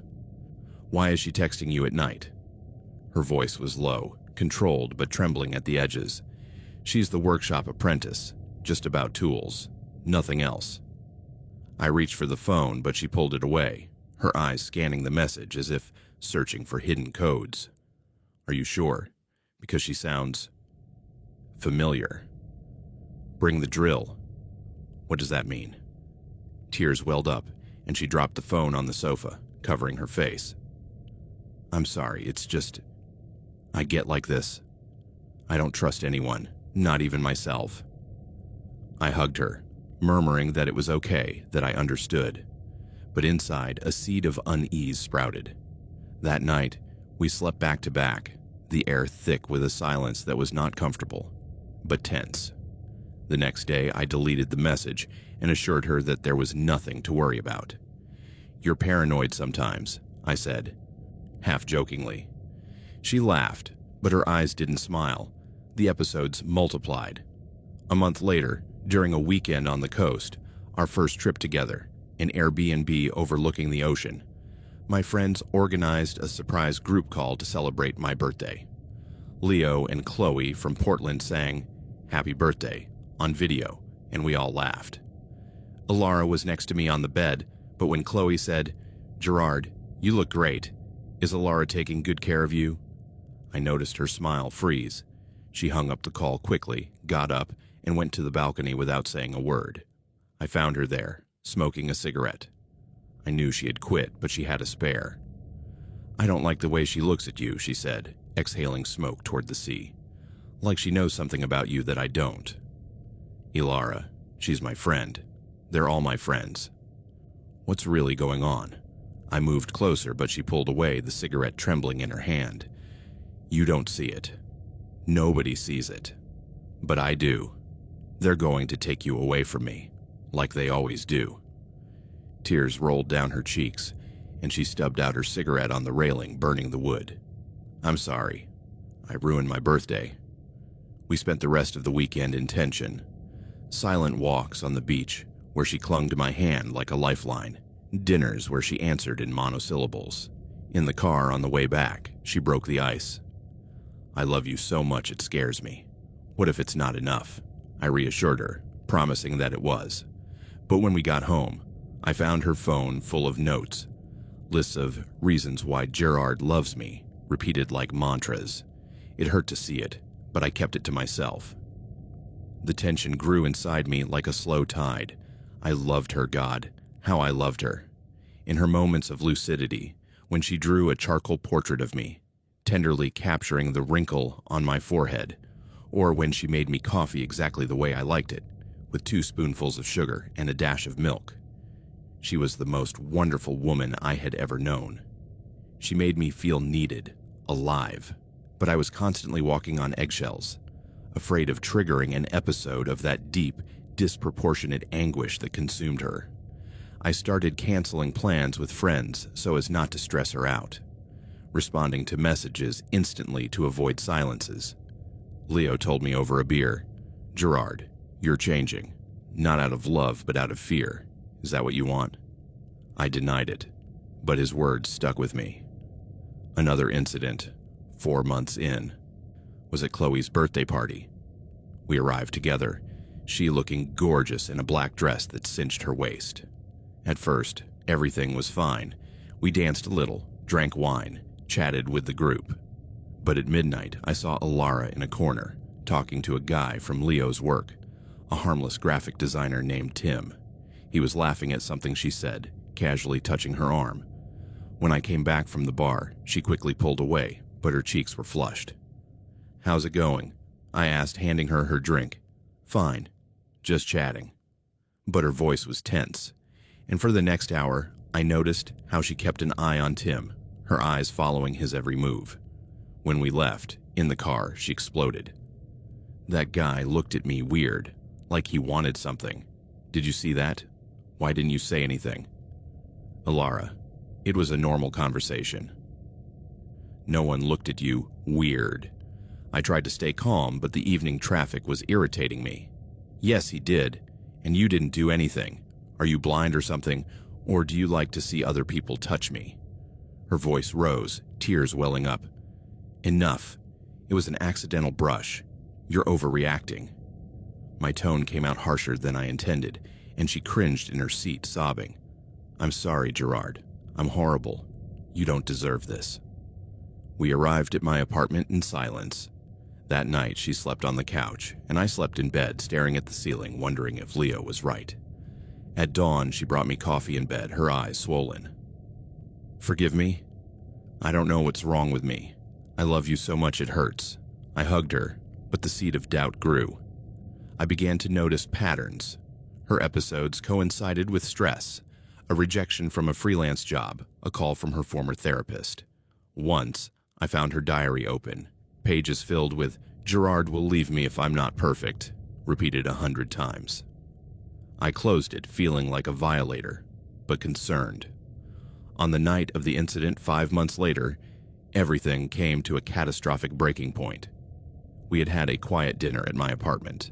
Pasta with pesto that she made, candles on the table to make it special. I was tired after a long day at the workshop, a complicated commission for a demanding client, an interior designer named Rachel, who had called me 3 times to adjust the finish on a dining table. Alara knew. I had told her over dinner, laughing about how Rachel was a pain with a taste for dark wood. We were watching a movie on the couch, La La Land, her favorite, snuggled under a blanket. My phone vibrated on the coffee table. A message from Rachel. "Gerard, sorry for the late hour, but could you confirm whether the varnish is matte or satin for tomorrow's delivery? I don't want any surprises." I showed it to Alara casually. "Look, it's just work. Nothing serious." She didn't say anything, but I could feel the air around us thickening, like before a storm. Her body leaning against mine became a rigid board, her muscles tense under my arm. She paused the movie without asking. "I'm going to get a glass of water." I went to the kitchen to get it myself, to be nice, to break the growing tension that I already recognized as the prelude to an episode. The kitchen was lit by the dim light above the sink, the wall clock reading 10:47 p.m. When I walked in, she was standing in front of the sink, motionless, staring at the chef's knife I used to cut vegetables, a sharp Japanese blade hanging from the drainer clean and dry after dinner. "Alara," I said softly, pausing in the doorway. She turned slowly, her face pale in the yellow light. Her eyes no longer held the serene forest of our first dates. They were 2 wells of absolute darkness, of such primitive and unhinged pain that it left me paralyzed, the glass of water forgotten in my hand. "Why are you answering him?" Her voice was a thin thread of air, cold as the steel of the knife I now saw in her mind. "Why are you answering him if you love me? If I am everything to you?" "Ilara, it's my job. It's just a text message about varnish. Nothing more." I took a step toward her, my hands outstretched in a gesture of calm, the glass trembling in my palm. That's when her hand closed around the knife handle. It wasn't a quick, impulsive movement, but deliberate, final, as if she had rehearsed it in her head 1,000 times. She pulled it out of the drainer with a metallic scrape that cut through the silence. "If it's not mine," she whispered, and in her eyes there was no raging anger but a devastating sadness, a twisted and terrible logic that had crystallized in her fractured mind. "Then it won't be anyone's. That way you'll stay with me forever. That way you won't leave with her or with anyone else, just us, eternal." The world slowed down, time stretching like rubber. I saw the glint of the blade in the kitchen light, a silver flash that reflected my terrified face. I saw the determination in her face, a determination born not of blind hatred, but of a twisted possession she called love. A love that in her sick mind demanded total sacrifice to be real. I was in my pajamas, baggy gray pants and an old t-shirt, vulnerable, unarmed, just a few steps away from her in the narrow kitchen where we had cooked together, laughing weeks before. "Ilara, please, it's me, Gerard. I love you. Drop the knife. Let's talk." I spoke with the calm of a man trying to appease a wounded animal, because that's what she was, a creature cornered by her own demons, tilting her head as if measuring the blow. She moved forward. She didn't run in a fit of rage, but walked toward me with terrifying calm, the knife low at her side, the tip pointing at the floor, but ready to rise. "Yes, you love me, and that's why this won't hurt. I'll take care of you afterward. I'll bandage you up, feed you soup, read you stories until you get better. Just us, forever. No distractions, no her." I backed away, my heel bumping against the kitchen island, the glass falling and shattering on the linoleum with a crash that startled me. My back hit the cold wall, the phone in my pocket feeling useless, distant. I had no way out. The sink to my left, the island to my right, her blocking the door. Her eyes were fixed on me, filled with tears now rolling silently down her cheeks, but the hand holding the knife did not tremble. Steady, determined, as if she were cutting vegetables for a romantic dinner. "You're mine, Gerard, all yours, and I am yours. That's what love is. It's belonging, totally. No half measures." She took another step, the knife slowly rising, the blade catching the light and casting a beam across her face, making her eyes look greener, deeper, crazier. At that moment, I knew I wasn't dealing with passing jealousy or a couple's argument. I was dealing with an illness, a broken mind that had turned love into a prison from which the only escape was shared, death, eternal possession. Panic flooded me, adrenaline burning through my veins, but also a wave of twisted compassion for her, for the hell she must be living inside her head to see this as salvation. Just as she lunged, the knife, high, aimed at my chest, a primitive animal instinct made me grab her wrist with both hands. Her strength was superhuman, fueled by a hysteria that knew no bounds, her muscles taut as cables. We fought, staggering around the small kitchen, the knife moving between us in a silvery, deadly arc that whistled through the air. I felt the blade graze my pajama pants, cutting the fabric near my thigh, a trickle of warm blood oozing where the skin was torn in a shallow scratch. Her face was inches from mine, hot breath against my cheek, and in it I saw only pain so abysmal that it wanted to devour everything, including the two of us, tears mingling with sweat, lips trembling in a "please stay with me." "Ilara, wake up," I shouted, struggling to restrain her arm, the muscles in my forearms burning, veins bulging. "It's me, Gerard. Don't do this." But she wasn't there. She was somewhere else, in a nightmare of abandonment and betrayal that her mind had constructed in order to survive, and I had become the main character, the traitor who deserved punishment. "I love you. Don't leave me," she cried, not as a threat but as a plea, the knife pressing against my palm, cutting my skin in a gash that burned but wouldn't let go. I don't know how long that silent, brutal struggle lasted, the gasping of our breaths, the low growl as I tried to twist her wrist, the scrape of the blade against my shirt. It could have been 30 seconds. It could have been 5 minutes. It was an eternity compressed into the space of a 3-by-3-meter kitchen. My foot slipped in a puddle of water from the broken glass, and we almost fell together, the knife grazing my neck, a hot scratch that bled in a thin line. In that instant, I saw my life flash before me, the laughter in the workshop, her drawings on my refrigerator, the future I imagined with her. I couldn't let her go, not her or us. Finally, with a roar of effort that tore my throat, I managed to twist her wrist with all my strength, the bone crunching under my grip. The knife fell to the linoleum floor with a metallic sound that echoed in the sudden silence, bouncing until it hit the base of the cabinet. She collapsed. She fell to her knees like a puppet with its strings cut, her body convulsing in sobs that came from deep within her, a guttural, primitive sound that seemed to come from a place deeply wounded in her childhood. She hugged herself, rocking back and forth, her nails digging into her arms until they left red crescents. "I'm sorry. I'm sorry. I'm sorry. Don't leave me. Please don't leave me. I love you. I love you.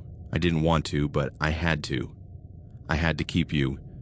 I gasping like a runner at the end of a marathon, my heart about to burst in my chest and blood dripping from my palm and thigh, slumped against the wall and slid to the floor, my legs failing me. I looked at her, this broken being at my feet, her hair tousled, her dress wrinkled, her face streaked with tears and snot, and instead of anger or residual fear, all I felt was unbearable pain. Pain for her, for the suffering she must be carrying, invisible and crushing, for this to happen. It wasn't evil. It was a storm that had broken her long before she met me. With trembling hands, still watching her in case she regained that frenzied strength, the knife a meter away, tempting but motionless, I reached for my phone, which had fallen during the struggle, its screen cracked but functional. I dialed 911 with my bloody thumb, the operator responding with that calm voice that contrasts with the panic of the world. "I need an ambulance and the police," I said, my voice broken and hoarse, as if I had been screaming for hours. "My address is 142 Oak Street, apartment 3B. My girlfriend, she had a breakdown. She tried to hurt me with a knife. There's blood, but I'm fine, but she's the one who needs help. Please send help quickly." "It's not her, it's something inside her." The operator guided me. "Is she armed now? Can you describe your injuries?" I answered between gasps, describing the scratch on my thigh, superficial, not arterial, the cut on my palm, painful but controllable with pressure. "She's not injured, just broken." As I spoke, Alara continued to sob, curled up in a fetal position, murmuring, "Forgive me," like a mantra. I hung up and crawled toward her, keeping my distance at first, my survival instincts still kicking in. "Alara, look at me. Help is coming. They're going to help you. I won't leave you alone." She lifted her head, her eyes glassy and red, and reached out a trembling hand.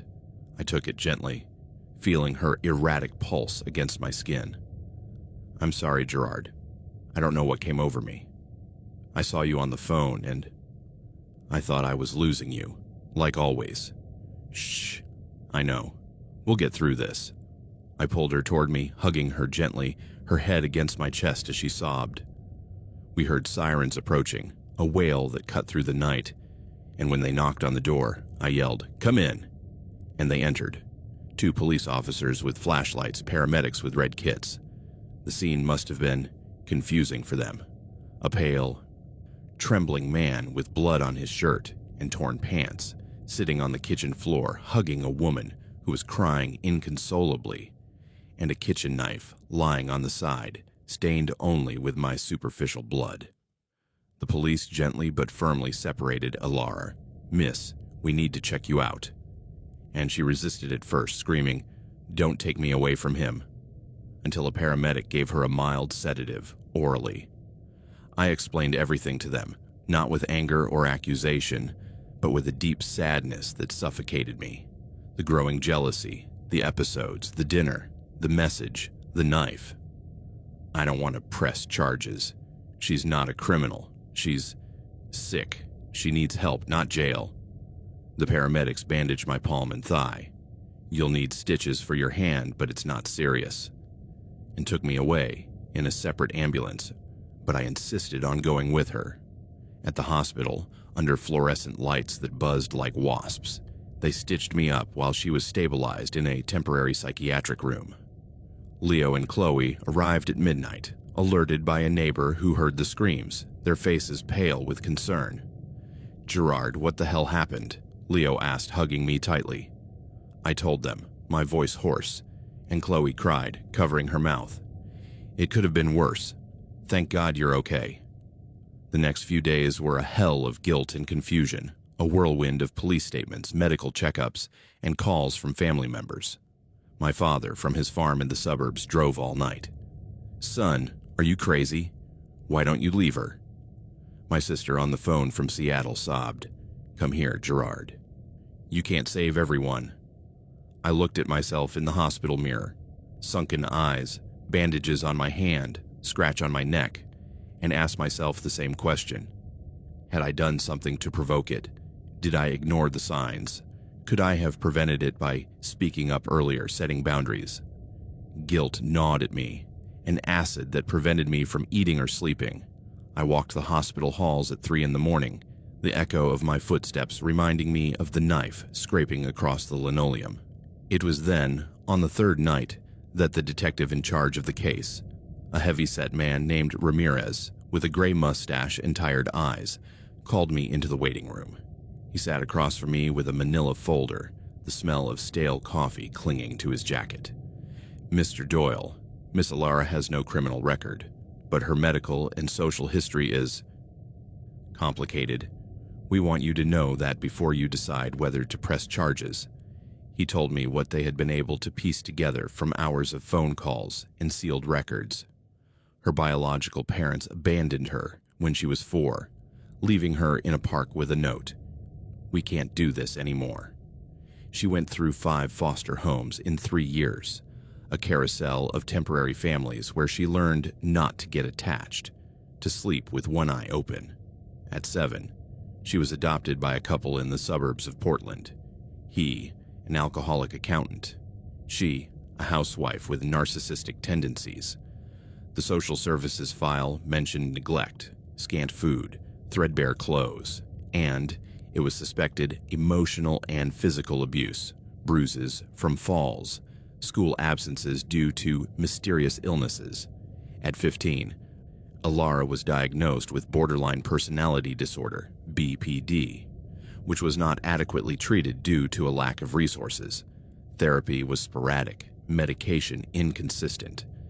This was compounded by extreme emotional dependency, all aggravated by what forensic psychiatrists believe to be the onset of frontotemporal dementia, possibly genetic in origin, inherited from her biological mother, according to rumors in the files, which had begun to manifest itself in the last 2 years with episodes of derealization and paranoia. "She wasn't a bad woman," Ramirez told me, his voice softening. "She was an abandoned child, trapped in an adult's body, with a mind that was crumbling like a sandcastle under the tide, and who, in her terrifying confusion, saw the act of possessing me completely, even mutilating me to tie me to her, as the only way to secure a love that had always been taken from her, over and over again. BPD makes the fear of abandonment like a forest fire, and dementia, it speeds everything up. It's not evil, sir. It's a perfect storm." I left that conversation with a tight chest, hot tears rolling down my face in the hospital hallway. Not anger toward her, but an overwhelming compassion, a love that hurt like an open wound. I saw flashes, Her laughter in the workshop, her drawings on my refrigerator, stolen kisses in the park. All of that was real. The knife was the cry for help of a drowning soul. It was in that moment, with that raw, compassionate knowledge, that my decision solidified. This was a love story. Not the easy love of movies, but the love that chooses to stay when it's hardest to do so, when the world tells you to run. The love that sees the monster and recognizes the scared child inside, and reaches out a hand instead of a fist. I went to visit her at the specialized psychiatric hospital in Portland the next day, a sterile white building with therapeutic gardens and hallways that smelled of disinfectant and faint hope. The first time she was sedated, fragile as a little bird with broken wings, sitting in a padded chair in a shared room, a blue blanket over her knees. When I entered, escorted by a nurse, she looked up, her green eyes clouded by medication, and burst into tears, a silent sob that shook her small body. "I'm sorry, Gerard. I'm so sorry. You don't deserve this. Go. Please go before I hurt you more." Her voice was a thread, her hands twisting in the blanket. I sat down in front of her, ignoring the lump in my throat. "I'm sorry too, Ilara. I'm sorry I didn't understand what you were going through before. I'm not leaving. I'm here." We spoke little during that first visit. She too dazed, I too overwhelmed. But I took her hand, cold and bony, and held it until the nurse signaled the time was up. "I'll be back tomorrow," I promised. And I was. It wasn't instant forgiveness, nor was it a magical recovery. It was the beginning of a long and winding road, full of setbacks and fragile advances. I visited her every day after work, bringing her favorite flower, wild daisies, because they remind me of freedom, or a book of poetry that I read aloud if she asked.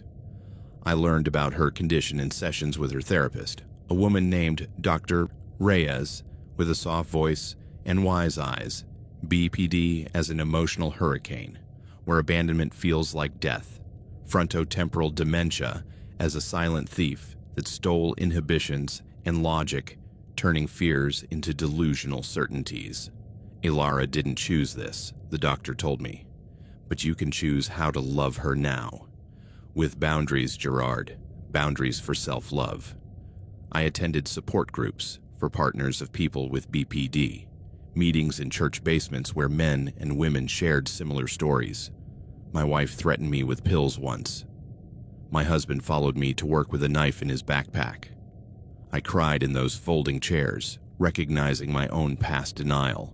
I set clear, healthy boundaries, not as punishment, but for us. I love you, but I need space to breathe. If you feel an episode coming on, tell me before I explode. Ilara, on her good days, nodded, practicing breathing techniques the doctor taught her. Inhale for 4, hold for 4, exhale for 4. The following months were a roller coaster. Some days were good, bright. She laughed during visits, painting watercolors of landscapes she imagined for our future. A cabin in the mountains, with a potter's wheel on the porch.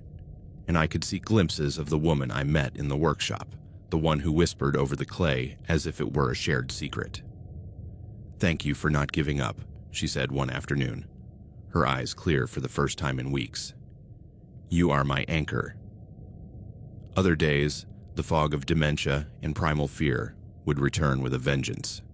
She would retreat into bed, refusing to eat, muttering, "I'm not enough. I never will be." Or she would explode with paranoia. "You come less often because you don't love me anymore. Is there someone else?" At those moments, I would leave the room, take a deep breath in the hallway, and return calmly. "I love you, but I need us to talk without yelling. Do you want to try?" The doctor taught me not to take it personally. It's the disease talking, not her. But it hurt just the same, like stabs to the heart. 6 months after the incident, Ilara began intensive therapy with a new medication that stabilized her fluctuations. A low-dose antipsychotic for incipient dementia, mixed with mood stabilizers for BPD. The progress was remarkable, slow, but real. She could talk about her past without breaking down. the foster homes where she slept with her suitcase packed in case they sent me back, the adoptive parents who punished her for crying too much after being rejected by a school. "I thought that if I loved you enough you wouldn't leave me," she confessed during a visit, our hands clasped across the table. "But love isn't chains, it's wings, right?" "Yes," I replied, squeezing her hand. "Wings for both of us." The psychiatrist said her progress was remarkable, attributed in part to the sense of stability and unconditional love I provided. A love now with healthy boundaries, where I could go out with Leo without constant reports, but always checking in. Emotional support is crucial, Dr. Reyes told me. You're modeling secure love for her. In a few months, perhaps, if the monthly evaluations went well, she could come live with me in a transition program. Not the unhealthy dynamic of before, but a controlled environment with weekly visits from the therapist, medication checks, and clear rules. If you feel an episode coming on, we stop and breathe. It wouldn't be easy. Dementia can't be cured, only managed, but we would be prepared. I know I can help her with this. I'm not her savior, the caped hero who erases trauma with a kiss. I'm her partner, the carpenter who knows that cracks in the wood don't disqualify it. They make it unique, if you know how to join them together. I knew the moment I looked into her eyes filled with pain that was not evil, but illness. A pain that cut me deeper than the knife, that our love was not over. It had only been subjected to the most terrible test imaginable. A night when love turned to violence, and I chose not to run away. We had survived, together. Because true love does not run away from the monster. It reaches out, helps it find its humanity again, and walks alongside it on the path rebuilt, brick by brick, until the thinnest thread, the one that binds two broken souls, becomes an unbreakable rope.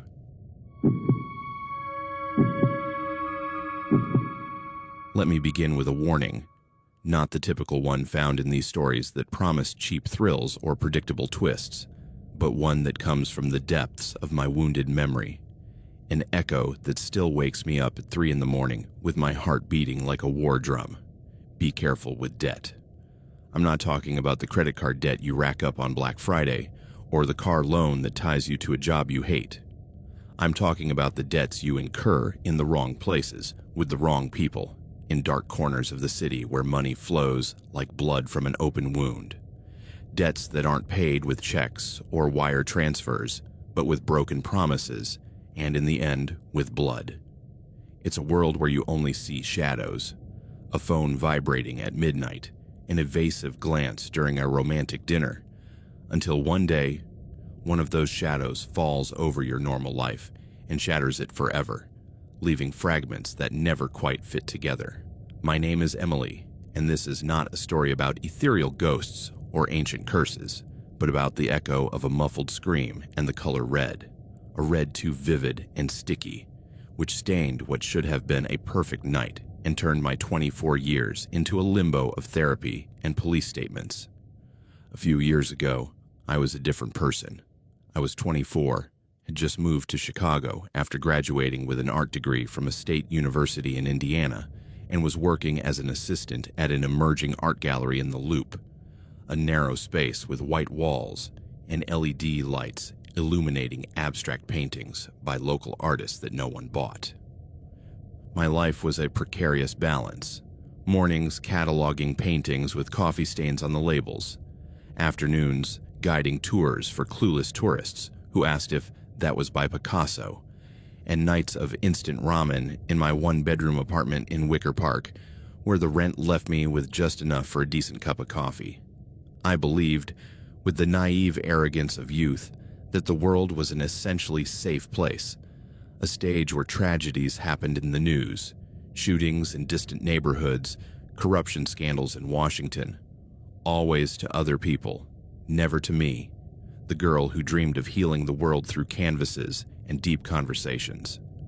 I met Leo at a charity auction at the gallery, an event I organized to raise funds for an animal shelter. It was spring, the air heavy with jasmine from the potted plants at the entrance, and the room was bustling with people holding glasses of cheap wine, artists with unkempt beards, donors with discreet jewelry, the occasional curious onlooker. Leo was standing alone in a corner, bidding on a collage of fabric scraps depicting the Chicago skyline in flames. He was wearing a pearl gray suit that fit him like a glove, a white shirt with the top button undone, and a steel watch that caught the light every time he moved his hand. I approached him to explain the piece. It's about urban resilience, how the city rebuilds itself from its ashes, and he looked at me with an easy smile that lit up his angular face, revealing straight white teeth and brown eyes that seemed to hold untold stories.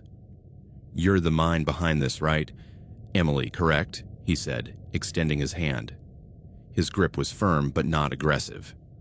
His skin warm against mine, which was cold with nerves. "How do you convince people to pay for controlled chaos?" I laughed, surprised that he knew my name. He must have read the welcome sign. "With a little charm and a lot of wine. What about you? Do you collect art or just rescue cats?" "I'm Leo, and a little bit of both. Chaos appeals to me. It reminds me that life isn't a blank canvas." He won the bid for $500, doubled the estimated value, and after the auction, he invited me for a drink at the makeshift bar. We talked until the staff started turning off the lights, about street art in Paris that he had seen on a business trip, about my thesis on abstract expressionism, about how Chicago had stolen my heart, but also my sleep with its biting wind. He left me his number on a napkin, scribbled with a pen from the event. "For more controlled chaos, call." Our first dates were wonderful, a whirlwind of adrenaline and tenderness that made me float through the mornings in the gallery, smiling at the paintings as if we shared a secret. The first, 2 days later, was brunch at a cafe in Lincoln Park, with outdoor tables and the sun filtering through the green leaves. He arrived with a bouquet of orange tulips, early fall colors, and we ordered eggs, Benedict, and mimosas that bubbled like promises. He spoke vaguely about his work. High-risk investment consultant. I help people multiply fortunes in volatile markets. It sounded impressive, mysterious, and I, fascinated, asked for anecdotes.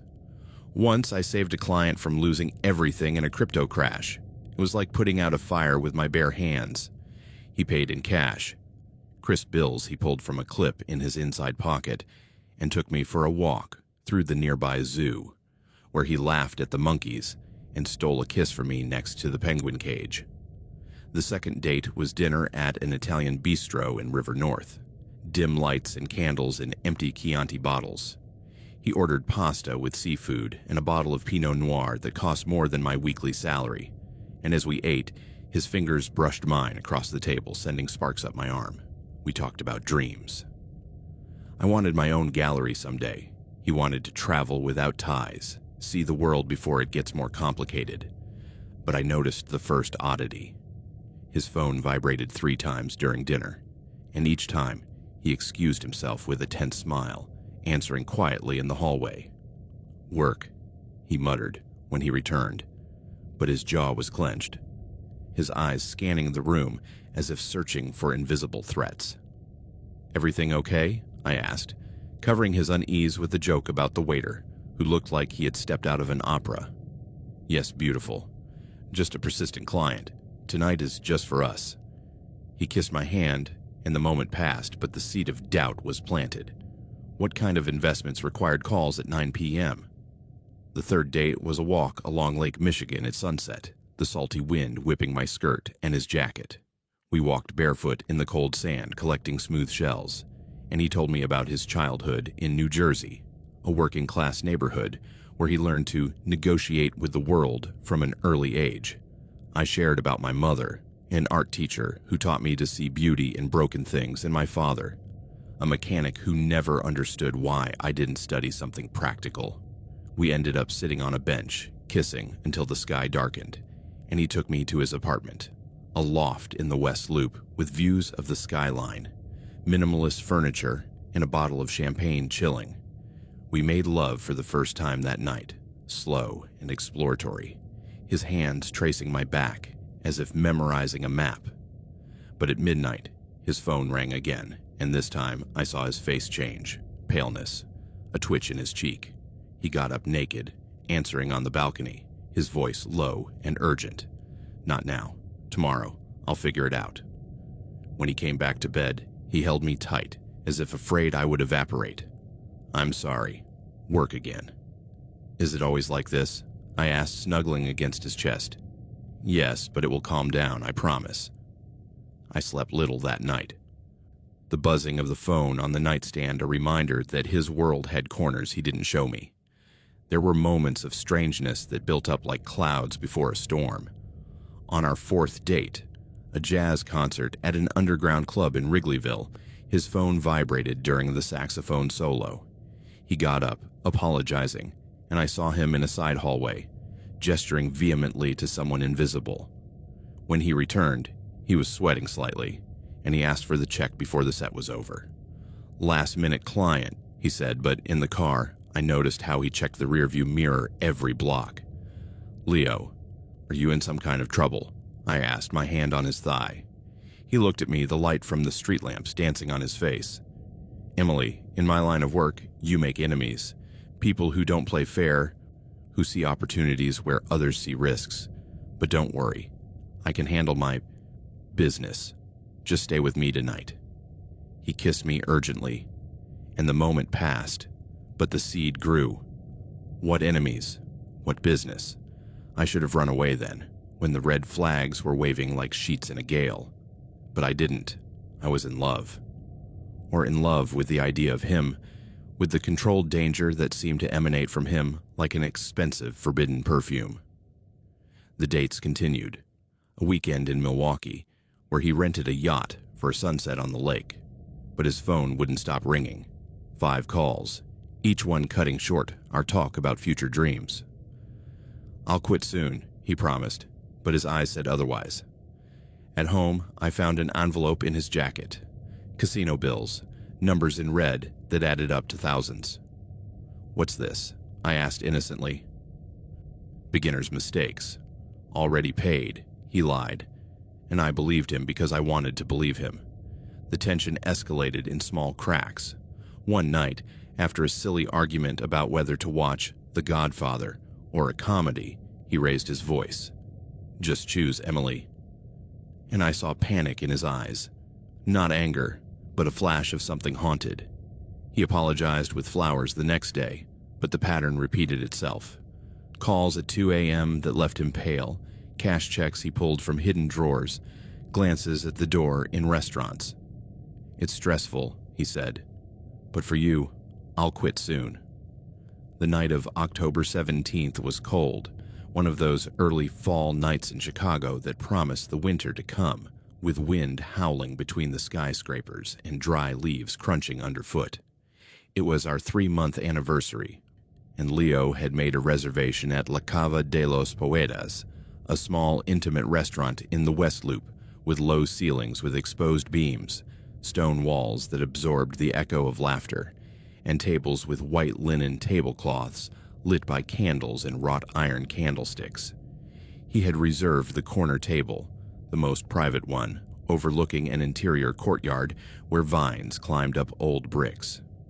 I arrived first at 7:45 p.m., nervous, wearing a tight black dress that Chloe had helped me choose. "It makes you look lethal, Em." My hair loose in waves and a touch of vanilla perfume. I ordered a glass of water with lemon to calm my nerves, the ice clinking as I stirred. Leo arrived at 8:05, impeccable as always, in a navy blue suit that accentuated his broad shoulders, a gray silk tie, and his hair slicked back. He kissed my cheek, his breath fresh with mint, and sat down with a sigh. "Forgive me for being late. Hellish traffic." But I noticed something different right away. A barely contained nervousness in the trembling of his fingers as he held the menu, a twitch in his jaw that made his smile seem forced. His normally warm eyes constantly scanned the restaurant, not to admire the decor with its murals of Renaissance poets, but like a human scanner, pausing at the entrance every time the doorbell rang. "Are you okay, Leo?" I asked, covering his hand with mine on the table, feeling the rapid pulse beneath his skin. He forced a smile, squeezing my fingers. Yes, beautiful. It's just work stress. A complicated deal closing tomorrow. Tonight is just for us, I promise. What would you like to drink? The Chianti you like. We ordered. For me, Chianti with pesto pasta. For him, a rare steak with red wine sauce. We ate slowly. The waiter, a short Italian man with a mustache, serving discreetly. He talked about taking me to Italy in the spring. Tuscany, endless vineyards, a villa overlooking the setting sun, just you and me, no phones, no deadlines. I told him about a new artist at the gallery, a painter who used diluted blood in her acrylics. It's raw, visceral, and laughed when he feigned horror. Blood and art. That's my specialty in investments. At times, the magic worked. His genuine laughter, the touch of his foot against mine under the table, the wine warming my blood. I felt desired, loved, as if the world were only that white linen table, but the shadow was there, sitting with us like an unwelcome guest. In the way his gaze drifted toward the door every time the bell rang, a group of noisy executives, an elderly couple, in how he checked his phone under the table, his face hardening for a moment as he read a message, before smiling at me again and saying, "Nothing important, just a reminder from the office." At 9:15, when dessert arrived, tiramisu to share, creamy and sweet, I noticed how her fork trembled slightly as she speared a bite. "Leo, seriously, what's wrong? You seem distracted," he sighed, putting down his fork. "It's just closing that deal. A difficult client, but it'll be resolved tomorrow. Forget about it. Tell me more about that painter with blood. Is it cathartic?" I nodded, forcing a smile, but the knot in my stomach was growing. The restaurant was half empty now. Soft jazz playing in the background, a slow version of Summertime, contrasting with the tension in his posture. At 9:45, the bell rang again. This time, it was different. It wasn't the soft tinkling of a casual customer. It was a sharp knock, as if someone had pushed the oak door with their shoulder, the frame vibrating. 5 men entered. They didn't shout. They didn't swear or demand silence with raised guns. It was their silence that was most terrifying, a void that sucked the air out of the place. They wore black hoodies, pulled up over their eyebrows, hiding pale faces and neutral expressions, and dark jeans that blended into the shadows. Their movements were fluid, coordinated like a pack of predators that had located their prey on the savannah. Measured steps, shoulders relaxed but ready. Hands in pockets that could hide anything. The entire restaurant fell into an icy silence. Cutlery stopped clattering against plates. Conversations died mid-sentence. A stifled laugh, an interrupted sip of wine. Only the soft sound of jazz music could be heard in the background, a cruel soundtrack to what was about to happen. The saxophone moaning like an anticipated lament. The waiter froze behind the bar, the wine bottle halfway poured. A couple at the next table held hands, their eyes fixed on the scene. Leo saw them first. He didn't seem surprised, not the shock of an innocent man faced with intruders. Just resigned, as if he had been waiting for this moment since he walked through the door. He looked at me, and in his brown eyes, those eyes that had made me feel like the center of the universe, there was no pure fear, but immense sorrow, a silent goodbye that froze my blood. "Emily, close your eyes," he whispered, his voice a thread of urgency, but it was too late. My eyes, wide with growing panic, were already recording the scene, every detail burning into my retina like a camera flash. The men headed for our table without hesitation, ignoring the other tables as if they didn't exist. They didn't look at anyone else, didn't glance at the terrified diners or the waiter retreating toward the kitchen. They were a guided torpedo, a poisoned arrow. One of them, the tallest, almost 6 feet, shoulders broad as a wardrobe, stood behind Leo, his black latex-gloved hands resting on my boyfriend's shoulders with an ominous familiarity. Not yet violent, but possessive, like an executioner measuring the neck of the condemned. The other 4 formed a semicircle around the table, blocking any view from the rest of the room. their bodies creating a human wall that isolated our bubble of death. The tall man bowed his head, the hood shading his face until I could see only a square jaw and thin lips. That's when I saw it. The flash of steel, a long, thin knife, a butcher's or hunting knife with a black non-slip handle, appeared in his right hand, pulled from his sweatshirt with a fluid motion, as if he had rehearsed it 1,000 times. The blade caught the light from the central candle, reflecting it in a silver arc that blinded me for a second. "It wasn't personal, Leo," the man said, his voice deep and calm, almost conversational, as if he were commenting on the weather or the taste of tiramisu. "Just business. The boss says you pay or you close the account. And you didn't pay." Leo said nothing. He didn't beg, he didn't curse, he didn't try to get up. He just held my gaze, his lips forming a silent word that I read in the movement. "I'm sorry." His eyes, those eyes that had promised me travel and laughter, filled with infinite sadness. A goodbye that hurt more than any scream. And then, the man with the knife made his move. It wasn't a wild, uncontrolled slash like in the movies.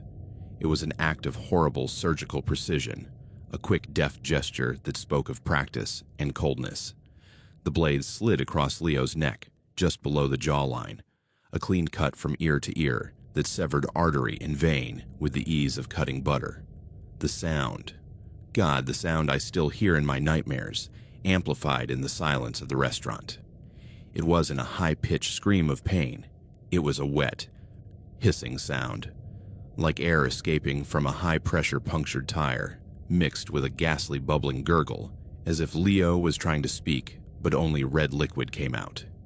His mouth opened in a perfect O, his lips moving without coherent sound, a muffled babble that died in his throat. His eyes, still fixed on mine, dilated in utter shock, pupils expanding like black wells. And then the light began to fade in them, a veil slowly descending like two candles being smothered by an invisible and cruel wind. The blood. It wasn't a delicate trickle from a film noir. It was a torrent, a violent crimson jet that spurted from the wound, arching through the air before staining the white tablecloth with a bright red that spread like ink in water. It splattered my dress, my silk blouse, my face. I felt its sudden warmth, a vital and repulsive heat that splattered my left cheek, dripping warmly down my neck to my neckline. The smell came a second later, metallic and sweet, like hot copper mixed with the iron of the storm, permeating the air and drowning out the residual aroma of basil and wine. Leo slumped forward, his heavy body falling onto the table with a thud that rattled the cutlery and knocked over the glass of Chianti, the red wine mixing with the blood in a grotesque puddle. His head landed on the plate of half-eaten tiramisu, the creamy dessert stained red, a piece of sponge cake sticking to his cheek like a macabre joke. His hands, which seconds before had been holding the fork, twitched once, his fingers curling in a final spasm, and then went still, limp on the soaked tablecloth. The man with the knife wiped the blade on Leo's sweatshirt shoulder, with the same meticulous care one would use to dry one's hands after washing them, the steel leaving a red streak that faded into the black fabric. The other four hadn't moved an inch, statues of death with hidden faces, controlled breathing that barely moved their chests. The tall one leaned in for another second, making sure the cut was lethal. Blood already pooling on the floor, dripping between the table legs with a rhythmic plick-plock. Then the tall man turned to me.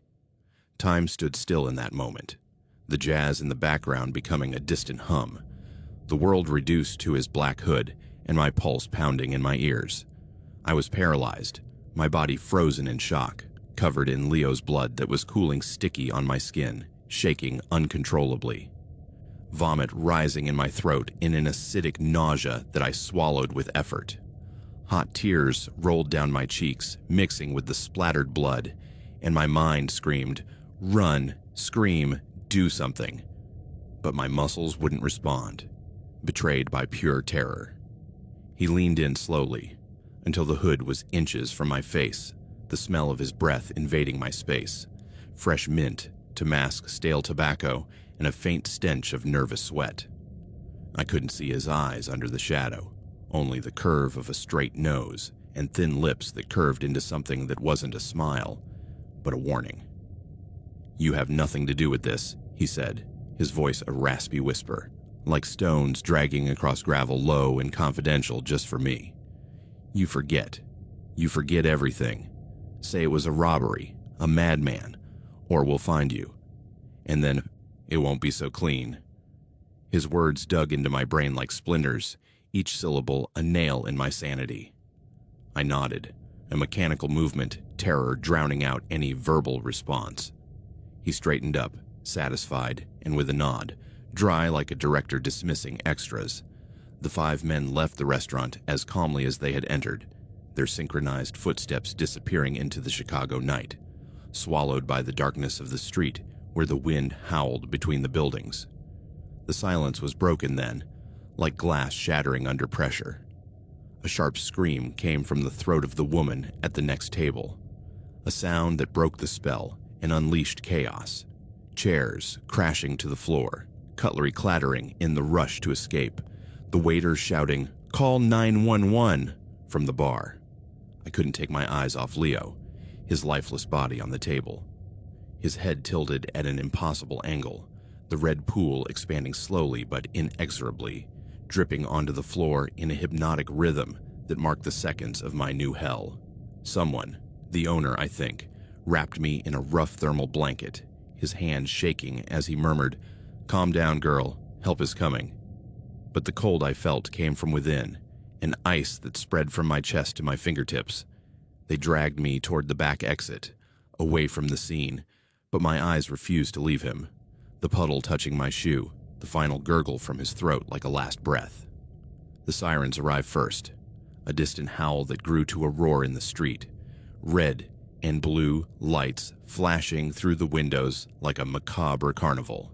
Paramedics burst in, radios crackling, and one knelt beside Leo, pressing bandages in vain. Weak pulse, pressure dropping, before stating the obvious. He's dead. Time of death, 9:58 p.m.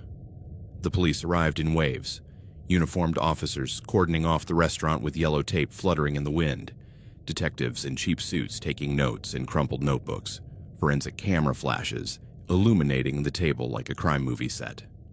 They sat me down on a folding chair in the backyard, a blanket over my shoulders, a young officer with compassionate eyes offering me water in a plastic cup. "Miss, can you tell me what happened? Your full name, please." I stammered out my initial statement, an incoherent torrent of broken words. They came in. 5 men. Hoods. Knife. Leo. Didn't scream. Blood. "I'm sorry." Tears and snot ran down my face, mixing with the dried blood on my cheek, and the officer nodded, murmuring, "Breathe." "We're here."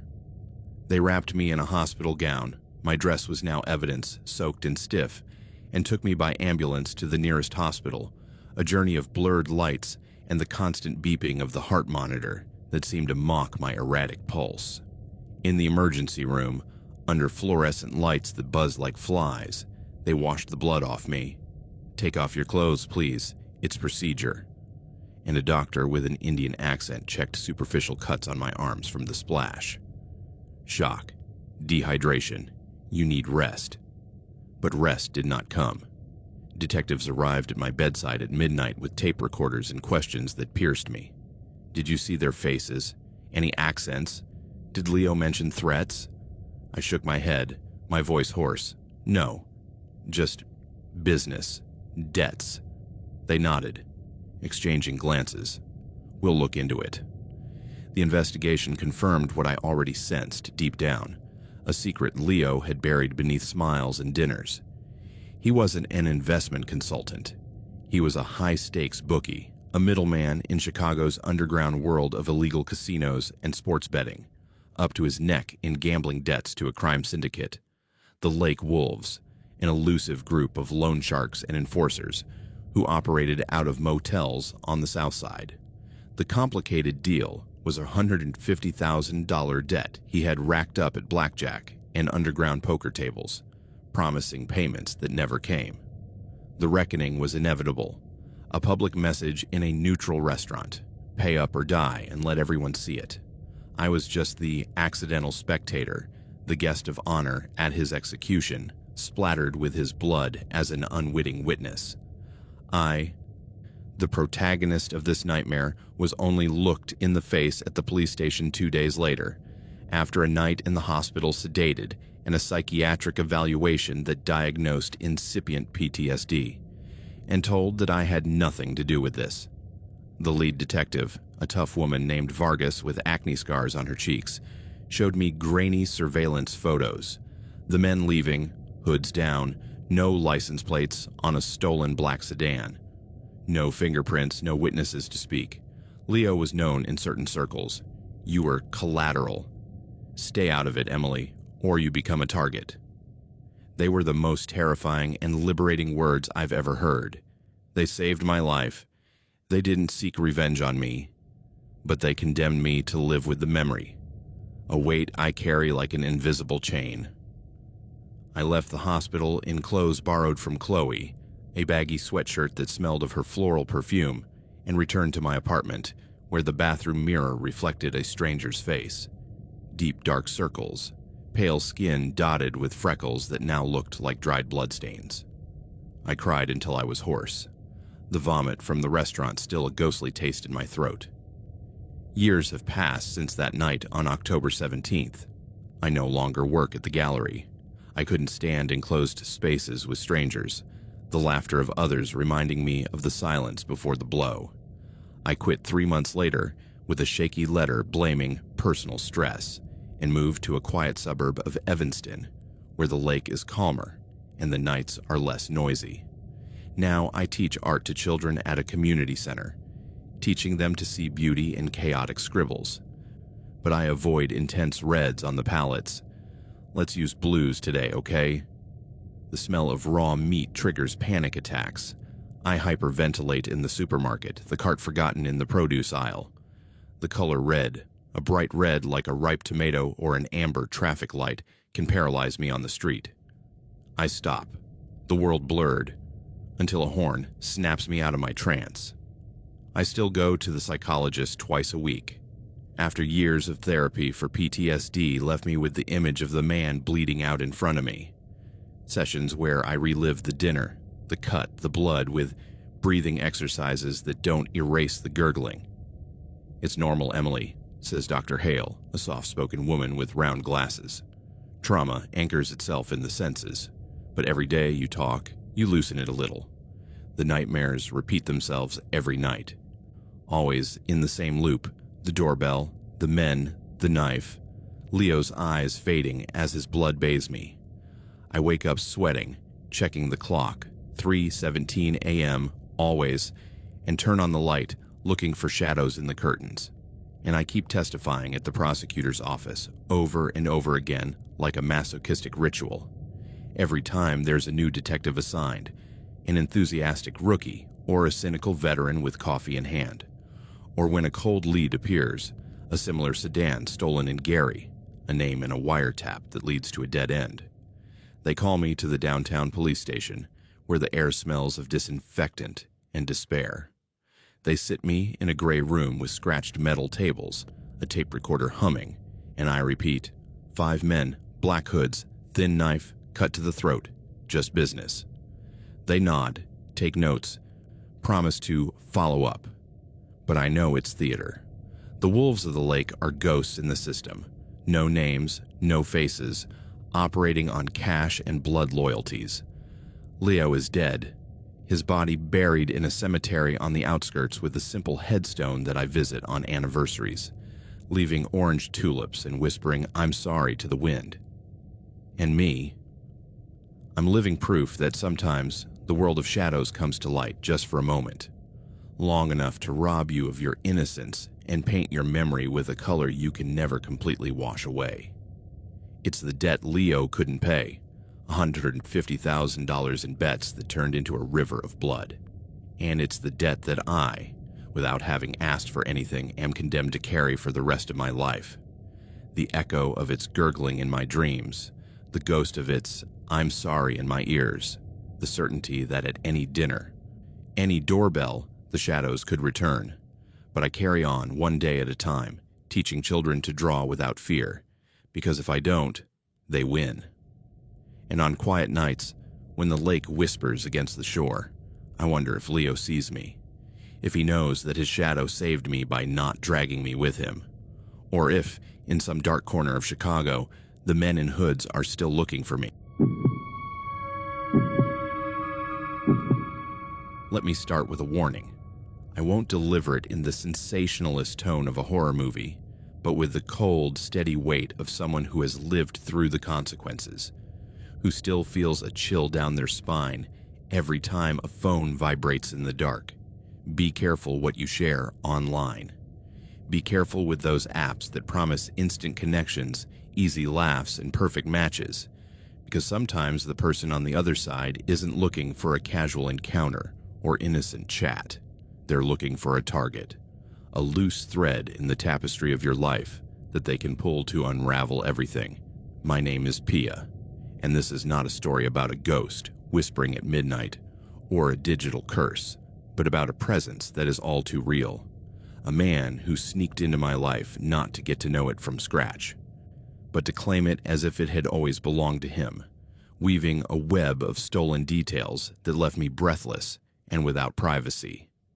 I lived in Seattle, a city of perpetual rain and hidden coffee shops where the coffee tastes like nostalgia, working as an interior designer at a small but reputable firm in the Capitol Hill district. At 27, after a difficult breakup with my boyfriend of 3 years, a predictable guy who preferred Netflix nights to real adventures, my friends convinced me to download Tinder. "Pia, you need a distraction. It's just to meet people, to get out of that bubble of books and furniture plans," said Lena, my roommate, as we shared a bottle of cheap wine in our shared kitchen, a tiny space with cracked granite countertops and hanging plants fighting for light. Lena, with her blue-dyed hair and infectious laugh, was the extrovert of the duo. I was the one who always planned getaways but ended up curled up with an IKEA catalog. Look, put up a photo of yourself smiling at that art fair, and something in the bio like, "Looking for someone who appreciates good coffee," and a well-drawn floor plan. At first it was fun, a game with no high stakes, the endless swiping, profiles of baristas with anchor tattoos, software engineers with photos of rock climbing in the Cascades, women with ironic bios about surviving the Seattle rain. I made 3 matches in the first week. One who turned out to be an insurance salesman who wouldn't stop talking about policies, another who canceled the date because of a sick cat, dubious, and a third who sent me a dick pic 10 minutes into chatting. I laughed with Lena that night, deleting the app for a while. "This is a circus," I said, but she insisted, "Give it another chance. There are normal people out there." I downloaded it again on a Friday night after a long day reorganizing the firm's showroom, modular furniture in shades of gray that seemed to scream Scandinavian minimalism. I was on my couch with a blanket over my legs and a steaming cup of chamomile tea, swiping listlessly when he appeared. His profile was normal, too normal, as if it had been designed to go unnoticed. Clear photos, no filters or forced poses. One of him smiling in a park, wearing jeans and a denim jacket, the blurred background of autumn trees. Another hiking on Mount Rainier, with a backpack on his shoulder and sweat glistening on his forehead. A third with a Labrador dog, which I later learned was not his, borrowed from a friend for the photo. His name was Mark, 31 years old, IT professional from Seattle. His bio: "I enjoy morning coffee, good books, and meaningful conversations. Coffee or adventure." Nothing that set off any alarms. It wasn't the typical looking for fun or no drama please. We matched at 9:47 p.m. and his first message arrived at 9:52. "Hi Pia, I love your smile in the third photo. The one from the art fair, right? It looks genuine." I appreciated the compliment. "Thanks. It was a good day." And we started talking. It was immediately intense, but in a way that I mistook at the time for genuine connection, with that spark that apps promise. He seemed to understand my dry sense of humor, my obscure cultural references. I mentioned a podcast about brutalist architecture, and he responded with an anecdote about a building in Berlin that looked like a Cold War bunker, but with soul. He talked about books in depth. I just finished 1984. It makes me think about how digital surveillance is the modern Big Brother. I told him about my latest project, a loft in Belltown for a young couple, and he asked for details. "Do you use a lot of recycled wood? It sounds sustainable. I like that." He was cultured, attentive, and his responses were quick but thoughtful, as if each message were a handwritten letter. The first night we chatted until 1 a.m. He told me he worked in cybersecurity for a startup. Nothing glamorous, just protecting data from boring hackers. I told him about my breakup. He left me because he needed space, 2 years, and suddenly space. He replied, "Space is for cowards. Real people stay and build." I felt seen, validated. The next day, the chat continued. Memes about frustrated designers, an article about interior design trends he sent me. I thought of you when I read it. And an innocent question, "What's your favorite coffee shop to work at?" I go to one in Fremont on the weekends. I told him, "The Batch in Ballard, they have the best tables by the window." He said, "Noted. Sounds perfect for a real chat." 2 days later, we met for coffee. He chose the place. The Hidden Corner, a small, cozy cafe on the edge of Capitol Hill, with recycled wood tables and the constant aroma of roasted beans. "It's a quiet place, perfect for talking without distractions," he said. To my surprise, it was only 2 blocks from my building. A coincidence, I thought. Seattle isn't that big. I arrived first at 10:30 a.m.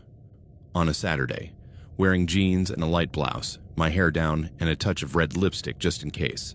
I ordered an oat milk latte and sat at a table in the back, the sun filtering through the blinds and warming the back of my neck. When he walked in at 10:32, I recognized him immediately from the photos.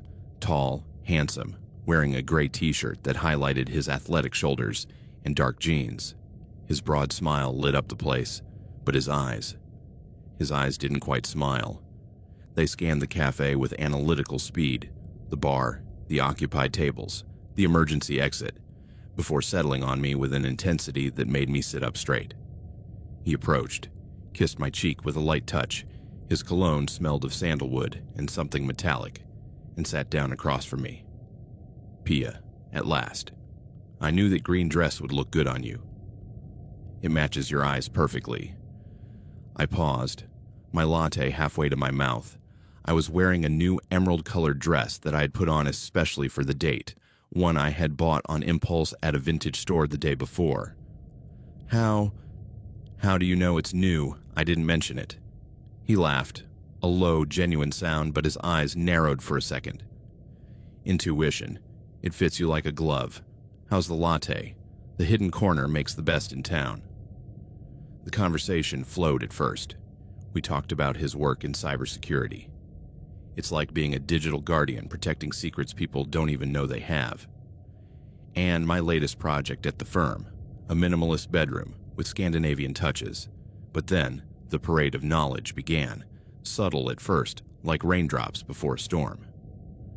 "It must be hard to deal with the stress of your current project, the one in Queen Anne.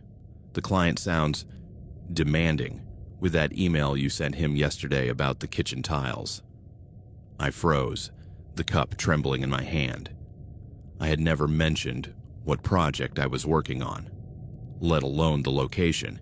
Queen Anne was confidential until delivery, or the details of the client, a couple of lawyers who had emailed me at 8 p.m. asking for changes to the tiles. How do you know that?" He shrugged, sipping his espresso. "You told me you work in interiors, and Queen Anne is a trendy neighborhood for lofts.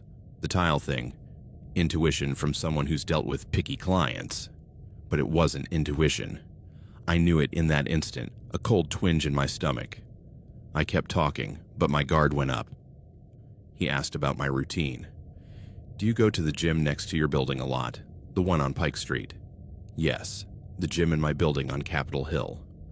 Has your plant, the Monstera deliciosa you have by your living room window, gotten better from that fungus it had on its leaves? I had posted a question on a gardening forum on Reddit 3 weeks ago, under the username Paya Plants, an anonymous subreddit for hobbyists. How do you know about my Monstera? Really? You mentioned it in an Instagram story last week. Or maybe in a tweet. You're active on social media, right? I wasn't. My Instagram was private, with 200 followers, and I hadn't posted any stories in months. My Twitter was almost inactive. The air thickened around our table, the steam from my latte rising like smoke from a time bomb. I tried to change the subject. Tell me about your dog, he looks adorable. But he continued, I love that you play the piano. Claire de Lune is one of my favorite pieces too. How long have you been practicing? My Spotify profile, which was linked to an old, semi-abandoned account from college, had a playlist called Practice, with that and other pieces by Debussy. No one could see it. It was private. You saw my Spotify? How? He blinked, innocent. Mutual friends, maybe, or coincidence. We should play together sometime. Your apartment must have good acoustics, with those exposed beams. Each new revelation was like a drop of ice water on the back of my neck, pooling into a puddle of panic. These weren't casual compliments. They were demonstrations of power, proof that he had rummaged through the corners of my digital life, collecting crumbs like an obsessive crow. It was his way of telling me, I know you better than you know yourself. I've been in your shadows. The date, which began with promises of coffee and conversation, turned into slow torture. I smiled stiffly, giving short answers. Yes, piano is an old hobby. Wishing it would end, counting the minutes on the wall clock that ticked like an executioner. He talked and talked, each anecdote designed to remind me of his intrusion. Your seafood allergy must complicate dinners out. Do you avoid sushi bars like the one on the corner of your building? Yes, the place I used to go to with Lena on Fridays, mentioned in a casual comment on his Facebook photo. At 11:45, I couldn't take it anymore. The latte had gone cold. My stomach was churning. Mark, this has been interesting, but I have to go. Sudden headache. I got up, gathering my bag with trembling hands. His smile faded, not in genuine disappointment, but in contained irritation, as if I had broken a rehearsed script. I see. Well, don't worry. I know where you live. We can finish our conversation another time. Or at your door, if you prefer. The phrase fell between us like a slab of concrete, crushing the air. It wasn't an explicit threat with words like, I'll find you, or you won't escape. But it carried all the weight of one, a veil of normality over an abyss. What do you mean by that? I asked, my voice coming out higher than intended, my purse pressed against my chest like a shield. Just that the Pearl Building has a beautiful facade, with that graffiti mural at the entrance, and your balcony, on the 12th floor, has a spectacular view of the harbor. Right. It must be inspiring for your designs. The world tilted. The Pearl was my exact building, a modern condo on Capitol Hill, with street murals on the facade and balconies overlooking the water. No one on Tinder knew my address. I hadn't shared it. I stood there frozen, my heart hammering against my ribs. How do you know where I live? He stood up slowly, adjusting his jacket. Details, Pia. Details are my job. In cybersecurity, you learn to connect the dots. See you soon. He brushed my arm as he passed, a casual touch that felt like a branding iron, and walked out of the cafe, the door jingling behind him like a sinister laugh.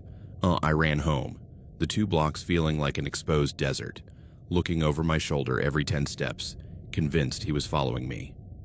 I double-locked the door, my heart pounding so hard it vibrated in my ears, and curled up on the couch with my phone in my hand. I blocked his number immediately, but the panic didn't go away. That night, I didn't sleep. I checked the locks 3 times, the balcony 1 more, and sent a message to Lena. Weird date. Blocked the guy. Talk tomorrow. She replied at 2 a.m. WTF. Tell me everything. Are you okay? The next day, the fear was a constant buzz, like a mosquito in my ear. I went to work early, the loft in Queen Anne, waiting for my final plans, but I couldn't concentrate. Every phone notification was a jump, every shadow in the window a possible mark. Lena called me at noon, her voice urgent. Pia, what happened? Did he follow you? I told her everything, the stolen details, the comment about my building, and she gasped. That's fucking harassment. Go to the police, or at least change all your passwords. The messages started that same afternoon, from a new number. I hope your emergency has been resolved. Your boss, Mr. Hargrove, is usually sympathetic to headaches, isn't he? You emailed him yesterday about the tile delay. How did he know my boss's name? The email I sent him at 7 p.m. about the project. I blocked the number, but at 4 p.m. another one arrived. Your favorite coffee shop on the corner, Brew Haven, has an amazing vanilla latte. You should try it tomorrow at 8:15 like you always do on Wednesdays. That was my exact ritual. Vanilla latte at Brew Haven before the office. Panic rose, a lump in my throat preventing me from swallowing my lunch sandwich. Lena came to my apartment that night with pizza and a bottle of wine to detox the paranoia. She read the messages, her face turning pale. This is fucked up, Pia. It's no coincidence. That guy has been stalking your life online. Check your accounts. Make everything private. We spent hours changing passwords, mine from PiaArt87 on Instagram to something impossible, checking app permissions, deleting old Facebook photos that Chloe had tagged. Look at this, Lena said, opening my LinkedIn. You have the Queen Anne project public. Delete the details. I did, but the damage was done. He already had them. The digital harassment escalated like a slow but inexorable tide. The next day, an email from a generic Gmail account.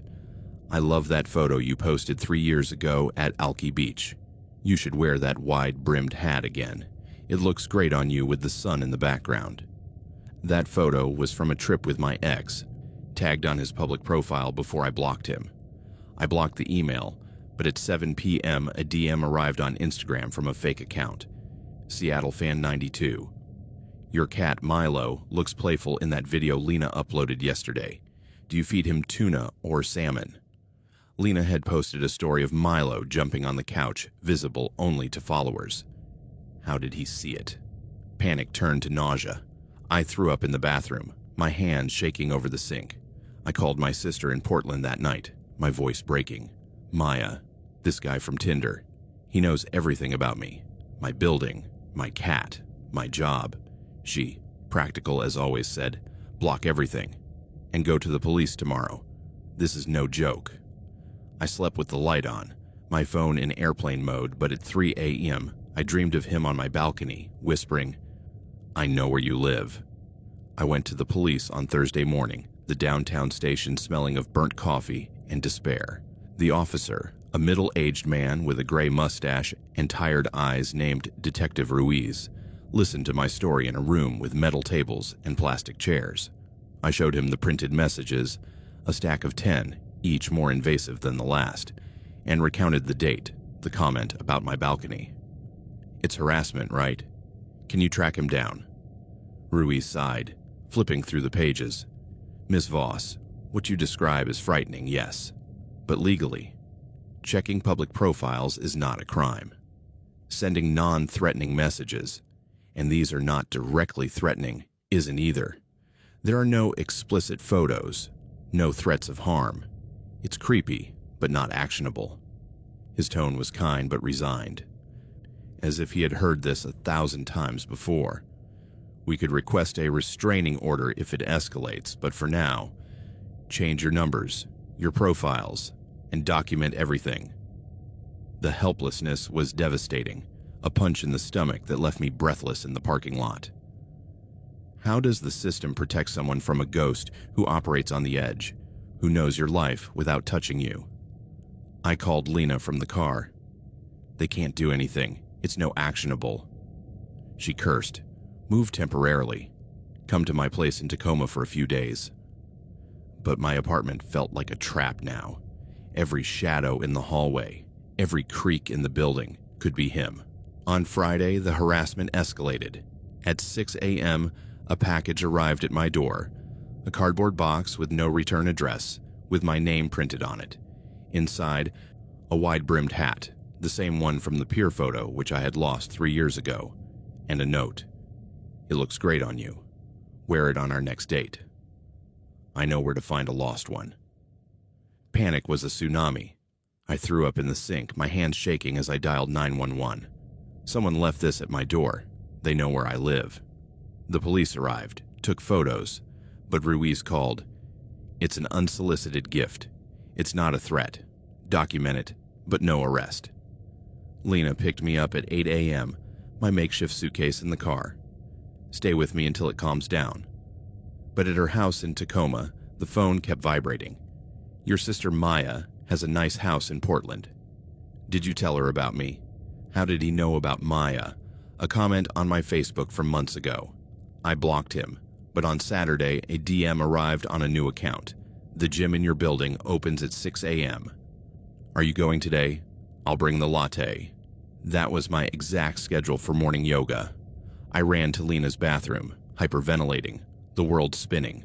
On Sunday, it escalated to physical.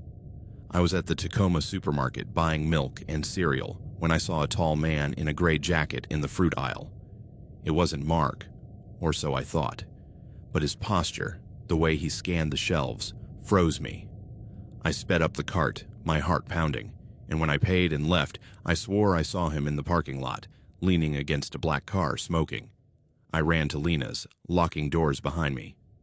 I saw him, I said, sobbing. Or someone who looked like him. We called Ruiz. Possible surveillance, send description. But nothing happened. The following week was hellish with paranoia. I changed my routine, gym at 10 a.m. instead of 6. Supermarket in another neighborhood, remote work claiming illness. But the messages persisted. Your new gym schedule is predictable. Do you think I don't notice? How? A camera in the building. Panic isolated me. I avoided calls, answered Lena in monosyllables. One night, I dreamed that he was coming in through the balcony whispering, I know everything. I woke up screaming, changing locks at dawn. I went to therapy that week, recommended by Ruiz. For the stress. The therapist, a woman named Dr. Ellis with a soft voice, said, This is cyberstalking. Document, report, and prioritize your safety. I temporarily moved to an Airbnb in Bellevue, but he found the zip code. Bellevue is nice. The Airbnb with a lake view. Enjoy it. How? A fake review on the app. The fear became constant, a buzzing on my skin. The last straw was an email with a photo. Me leaving the gym, taken that morning from a car. Beautiful as always. See you soon. I called Ruiz hysterically. This is a threat, he admitted. Now it is. Restraining order on the way. Change everything. Name on the building, number, email. But the damage was done. I made the most drastic decision that night. I spoke to my boss on Zoom, my voice trembling. I need time off indefinitely. Personal issues. He was understanding and said, Take what you need. I packed my essentials into 2 suitcases, clothes, laptop, small plants, and gave my landlord low-key notice by email, family emergency. And early Friday morning, with my heart in my throat and Lena driving, I got in the car and drove the 8 hours to my parents' house in a small town in Oregon, a place of farms and silence where the internet was slow and the shadows were short. There, the protagonist of this nightmare, me, Pia Voss, now with a new number and accounts under aliases, deleted him from everywhere. I blocked every new number that tried to contact me, one every other day at first. Every fake account on Instagram or LinkedIn. I changed my phone number, email, even the name on my parents' building to temporary visitor. I deleted all my social media accounts, erasing years of photos and memories in one night of furious clicking. I digitally disassociated myself from the person I used to be. No more gardening forums, no more public playlists, no more innocent matches. Months have passed since that escape. I still look over my shoulder when I go to the local supermarket, the cart squeaking in empty aisles. I still jump at text messages from unknown numbers, my father asking what I want for dinner, or a bank alert. My new life is quieter, a town where neighbors greet each other by name, and the lake reflects stars without light pollution, but it is tinged with constant caution. Double locked doors, curtains drawn at dusk, weekly Zoom therapy with Dr. Ellis to process stalking as invisible rape. Sometimes, in the stillness of the night, when the wind whispers through the pines and the lake laps at the shore like a secret, I wonder, who was Mark really? A lonely obsessive in a Seattle basement typing away in the dark.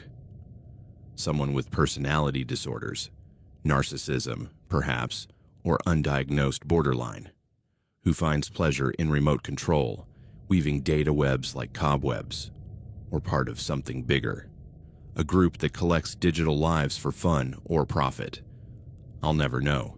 Ruiz said the trail goes cold quickly in these cases, and that's the scariest part, not knowing if he got bored and moved on to someone else, a Lena, a Maya, a new Pia, or if, in some dark internet forum, he's still there, collecting details of another stranger's life, waiting for the perfect moment to cross that thin line between digital obsession and real danger again, to whisper, "I know where you live," at a door you thought was secure.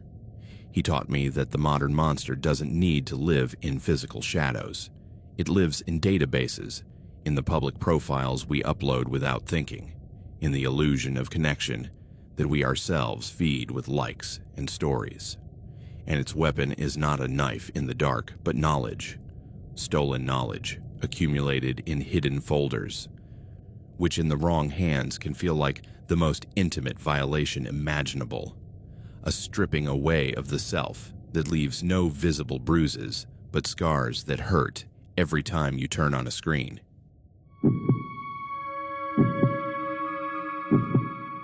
I never believed in the concept of a soulmate until I met Emma. And now, I wish I never had.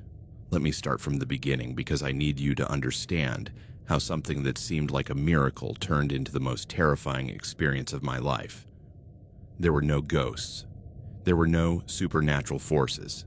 Just one person, one computer, and an incomprehensible amount of patience and obsession. My name is David Reeves. I'm 28 years old, and I work as a freelance graphic designer in Portland, Oregon. After 3 years of failed relationships and months of not dating anyone, my friends finally convinced me to try dating apps. It's 2024, they told me. This is how people meet now. I resisted for weeks before finally downloading a popular app, creating a mediocre profile with 3 average photos, and writing a bio that said something generic about loving coffee and indie movies. I didn't expect much. Most of the conversations I had were painfully superficial or simply fizzled out after exchanging a few polite messages. I was about to delete the app when her profile popped up. Emma Clark, 26 years old, freelance photographer. Her first photo showed a genuine smile, bright green eyes, wavy brown hair. But it wasn't her appearance that stopped me in my tracks. It was her bio. Advocate for black coffee, devotee of Tarkovsky, believer that The Leftovers is the most underrated series. I spend too much time thinking about typography and searching for the perfect ramen. If you know what the rule of thirds is in design, we're probably compatible. My heart skipped a beat. Andrei Tarkovsky was my favorite director, a preference I rarely found in people my age. The Leftovers was a series I considered a masterpiece, but no one else seemed to have seen, and working with typography was literally my professional specialty. I swiped right. It was an instant match. His first message arrived 30 seconds later. Solaris or Stalker? I smiled at my phone like an idiot. Stalker, definitely. But how can you choose? Exactly. It's like choosing between breaths. Which one is your favorite? We spent the next 3 hours messaging each other. It wasn't the usual boring dating app conversation. We talked about European cinema, how kerning can make or break a design, the best way to eat ramen. She also believed you should slurp your noodles loudly, something I had always been embarrassed to admit. Every answer I gave seemed to resonate perfectly with her. I have to confess something, she wrote around midnight. I'm a little excited to find someone who really understands these things. I was starting to think I was too specific in my tastes. Me too, I replied. And it was true. The feeling of being understood, of not having to explain references or justify strange preferences was intoxicating.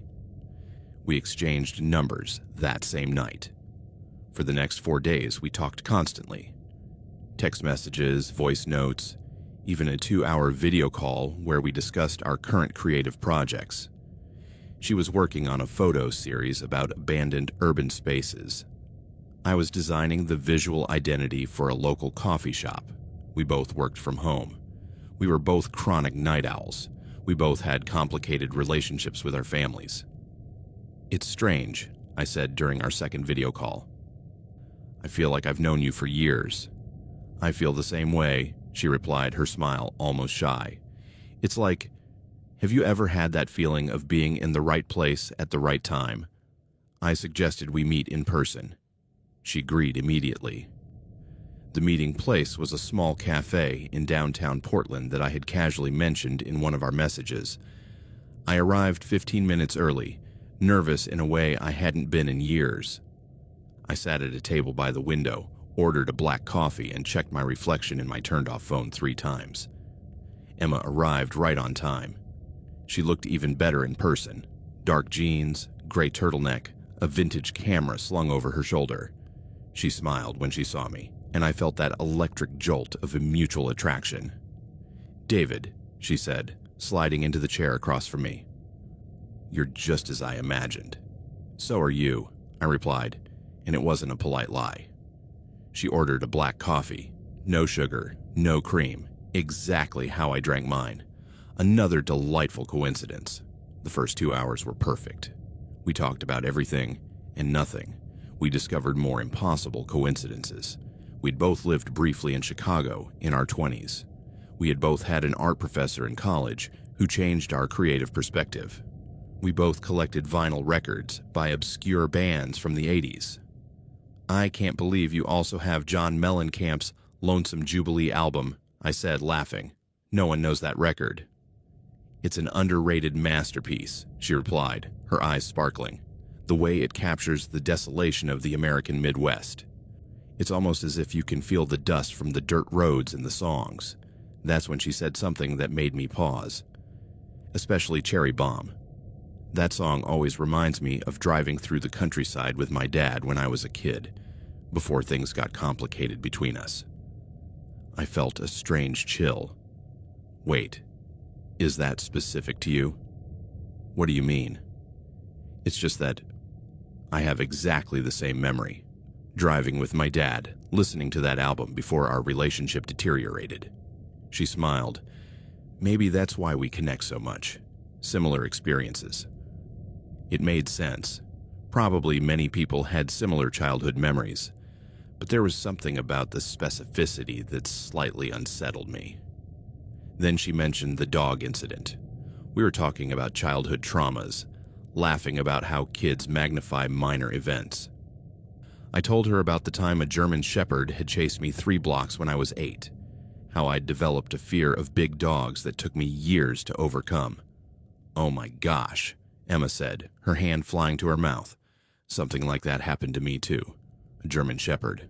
I was 8 or 9. It chased me from the park to my house. Big dogs still make me nervous." I laughed, but the feeling of unease grew. "That's very specific, right? It's like we've lived parallel lives." I tried to shake off the feeling. Coincidences happened. People had similar experiences. It wasn't that strange. But then she started quoting things I had said. Not verbatim, but almost. I'd casually mentioned my belief that creative anxiety was actually a form of perfectionism in disguise. She nodded vigorously. Exactly, it's like... Wait, how did I put it last time? It's the gap between the vision in your head and your current ability to execute it. It's not fear of failure. It's fear of not living up to your own potential. Those were my exact words. I'd written them in a blog post 3 years ago. That's exactly how I think, I said slowly. Because it's true, she replied, taking a sip of her coffee. I think creative people share these universal struggles. I decided to try something. I mentioned an obscure book I had read in college, Paul Auster's The Invention of Solitude. It wasn't his best-known work.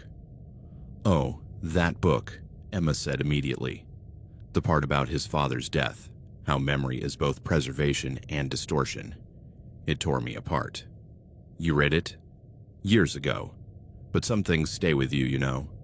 I nodded, but my mind was working. That book had been deeply important to me. I'd mentioned it exactly once on the internet, in an obscure literary forum when I was 23. I started paying more attention, listening differently. When we talked about music, she mentioned loving a band called The National. Fair enough. But then she specifically cited the song Squalor Victoria as her favorite, saying that the line, "All the very best of us string ourselves up for love," was devastatingly beautiful. That was my favorite song by The National. I had tweeted about that specific line 5 years ago. When we talked about food, she mentioned that she hated olives but loved capers, a distinction I also made and always had to explain because people assumed that if you hated one, you would hate the other. When we talked about amateur philosophy, she quoted almost verbatim a comment I had made on Reddit about nihilism versus absurdism.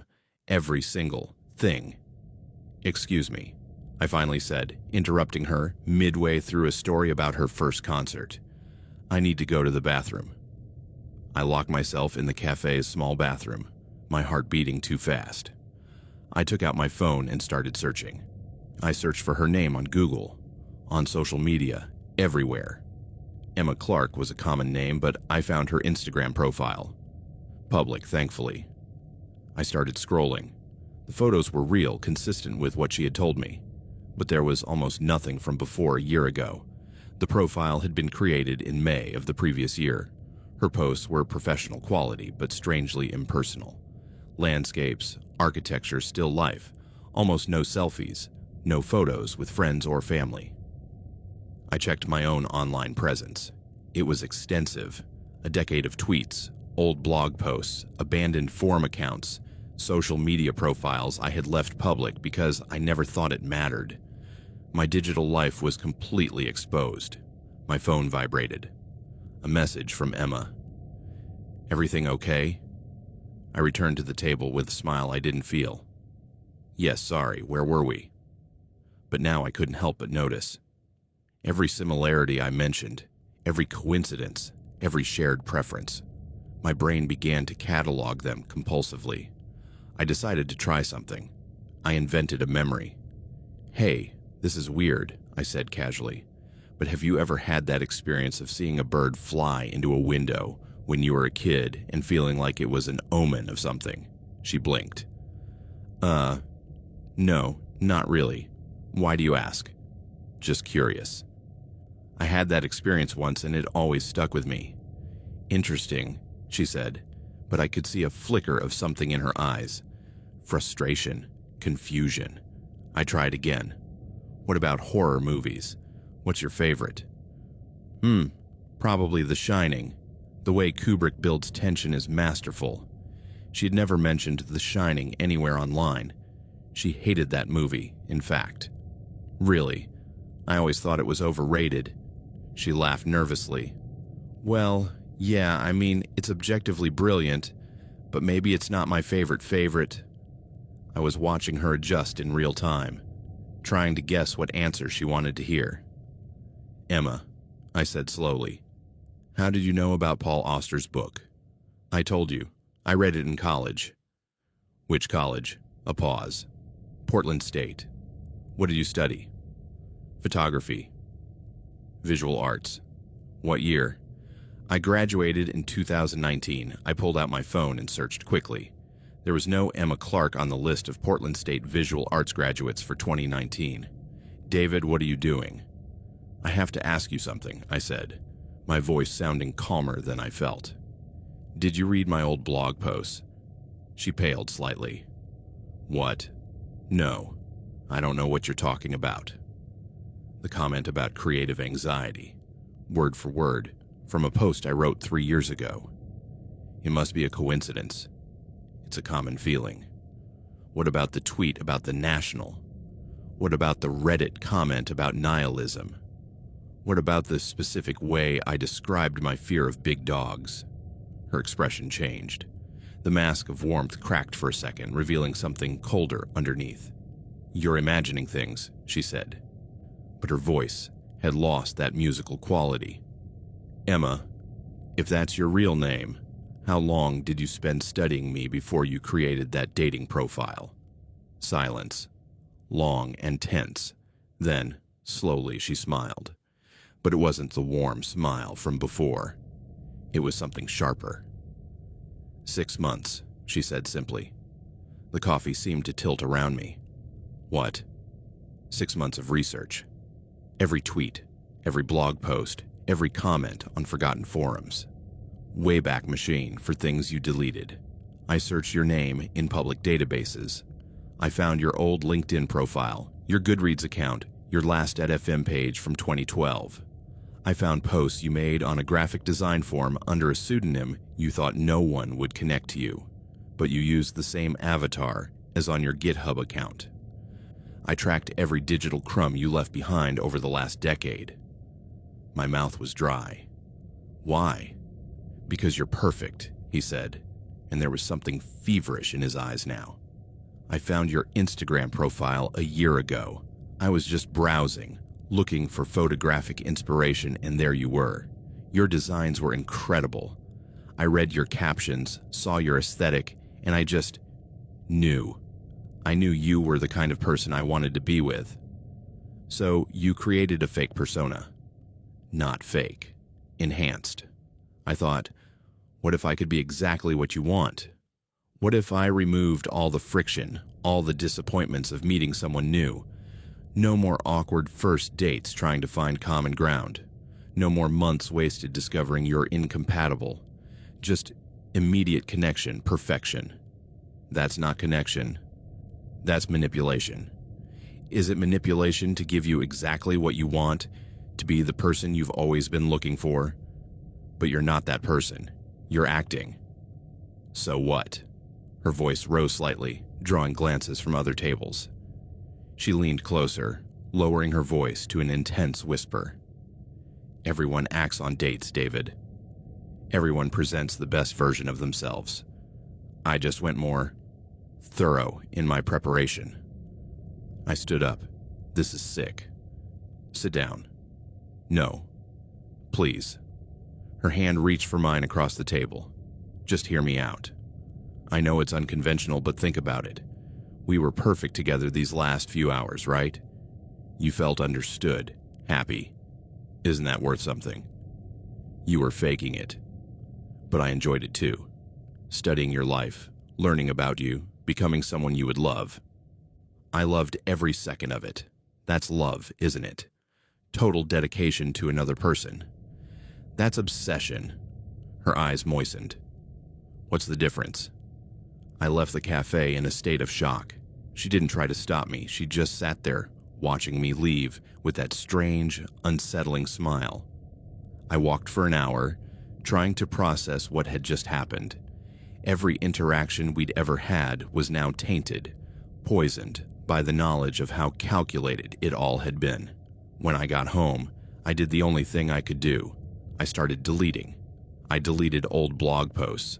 I closed inactive social media accounts. I made all my profiles private. But it was too little. Too late. The damage was done.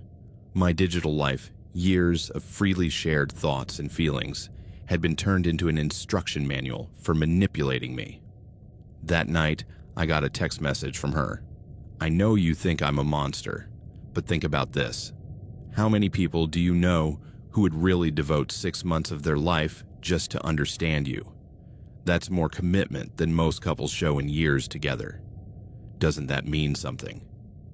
I didn't reply. I blocked the number, but the messages kept coming from new numbers. "You shouldn't feel violated. Everything I used was public. You put it out there yourself. If you really think about it, I did what everyone wishes they could do. I eliminated the risk. I eliminated the uncertainty. You know I'm right. We were perfect together." I changed my phone number. She found the new one. I blocked her social media accounts. She created new ones.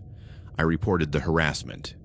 The police said that since there were no explicit threats, there wasn't much they could do. The worst part was that I couldn't explain to anyone what had happened without sounding paranoid or crazy. I met someone who studied my online presence before our date. Sounded like a slightly awkward anecdote, not the deeply violating experience that it was, but it was. It was violation, albeit of a different kind. She had entered my mind without permission, built a replica of me to manipulate me, turned my identity into a costume she could put on and take off. And the scariest part of me still remembered those first few hours in the cafe, how it had felt to be so completely understood, so perfectly mirrored. Even knowing it was fake, part of me longed for it. That's what keeps me awake at night. Not the fear of Emma specifically, though I installed new locks and considered a restraining order. It's the knowledge that it worked. For a moment, I truly believed I had found someone perfect. And if it worked on me, how many other people could it work on?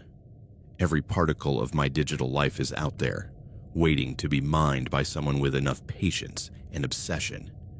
Every tweet, every photo, every casual comment, every like is a piece of a puzzle that someone could assemble to create a map of who I am. And worst of all, there's no way to take it back.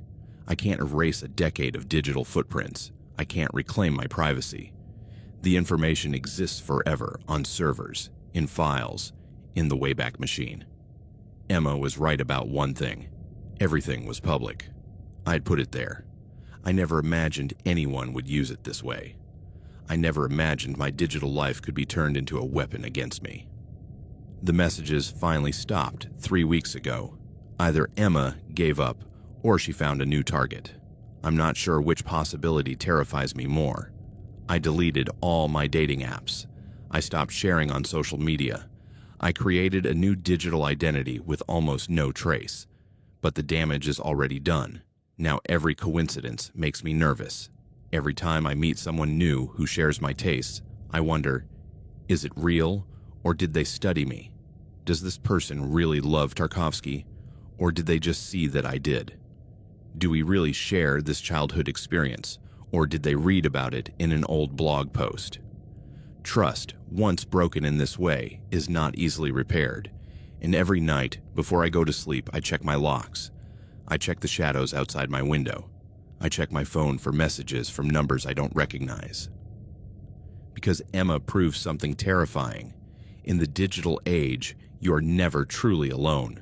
Every part of you exists in fragments on the internet, waiting for someone with enough dedication to collect them, study them, turn them into a mask they can wear to get close to you. Your identity is no longer just yours. It is data. And data can be mined, analyzed, replicated. Emma didn't steal my identity in the traditional sense.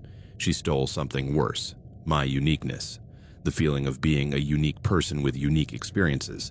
She showed me that everything I am can be reduced to data points, patterns, predictable preferences. And the scariest thing of all, part of me still wonders what it would have been like if it had been real. If that perfect mirror she showed me hadn't been built with obsession and manipulation, but with genuine connection. But I guess I'll never know. And maybe that's the point. The real terror isn't that Emma deceived me.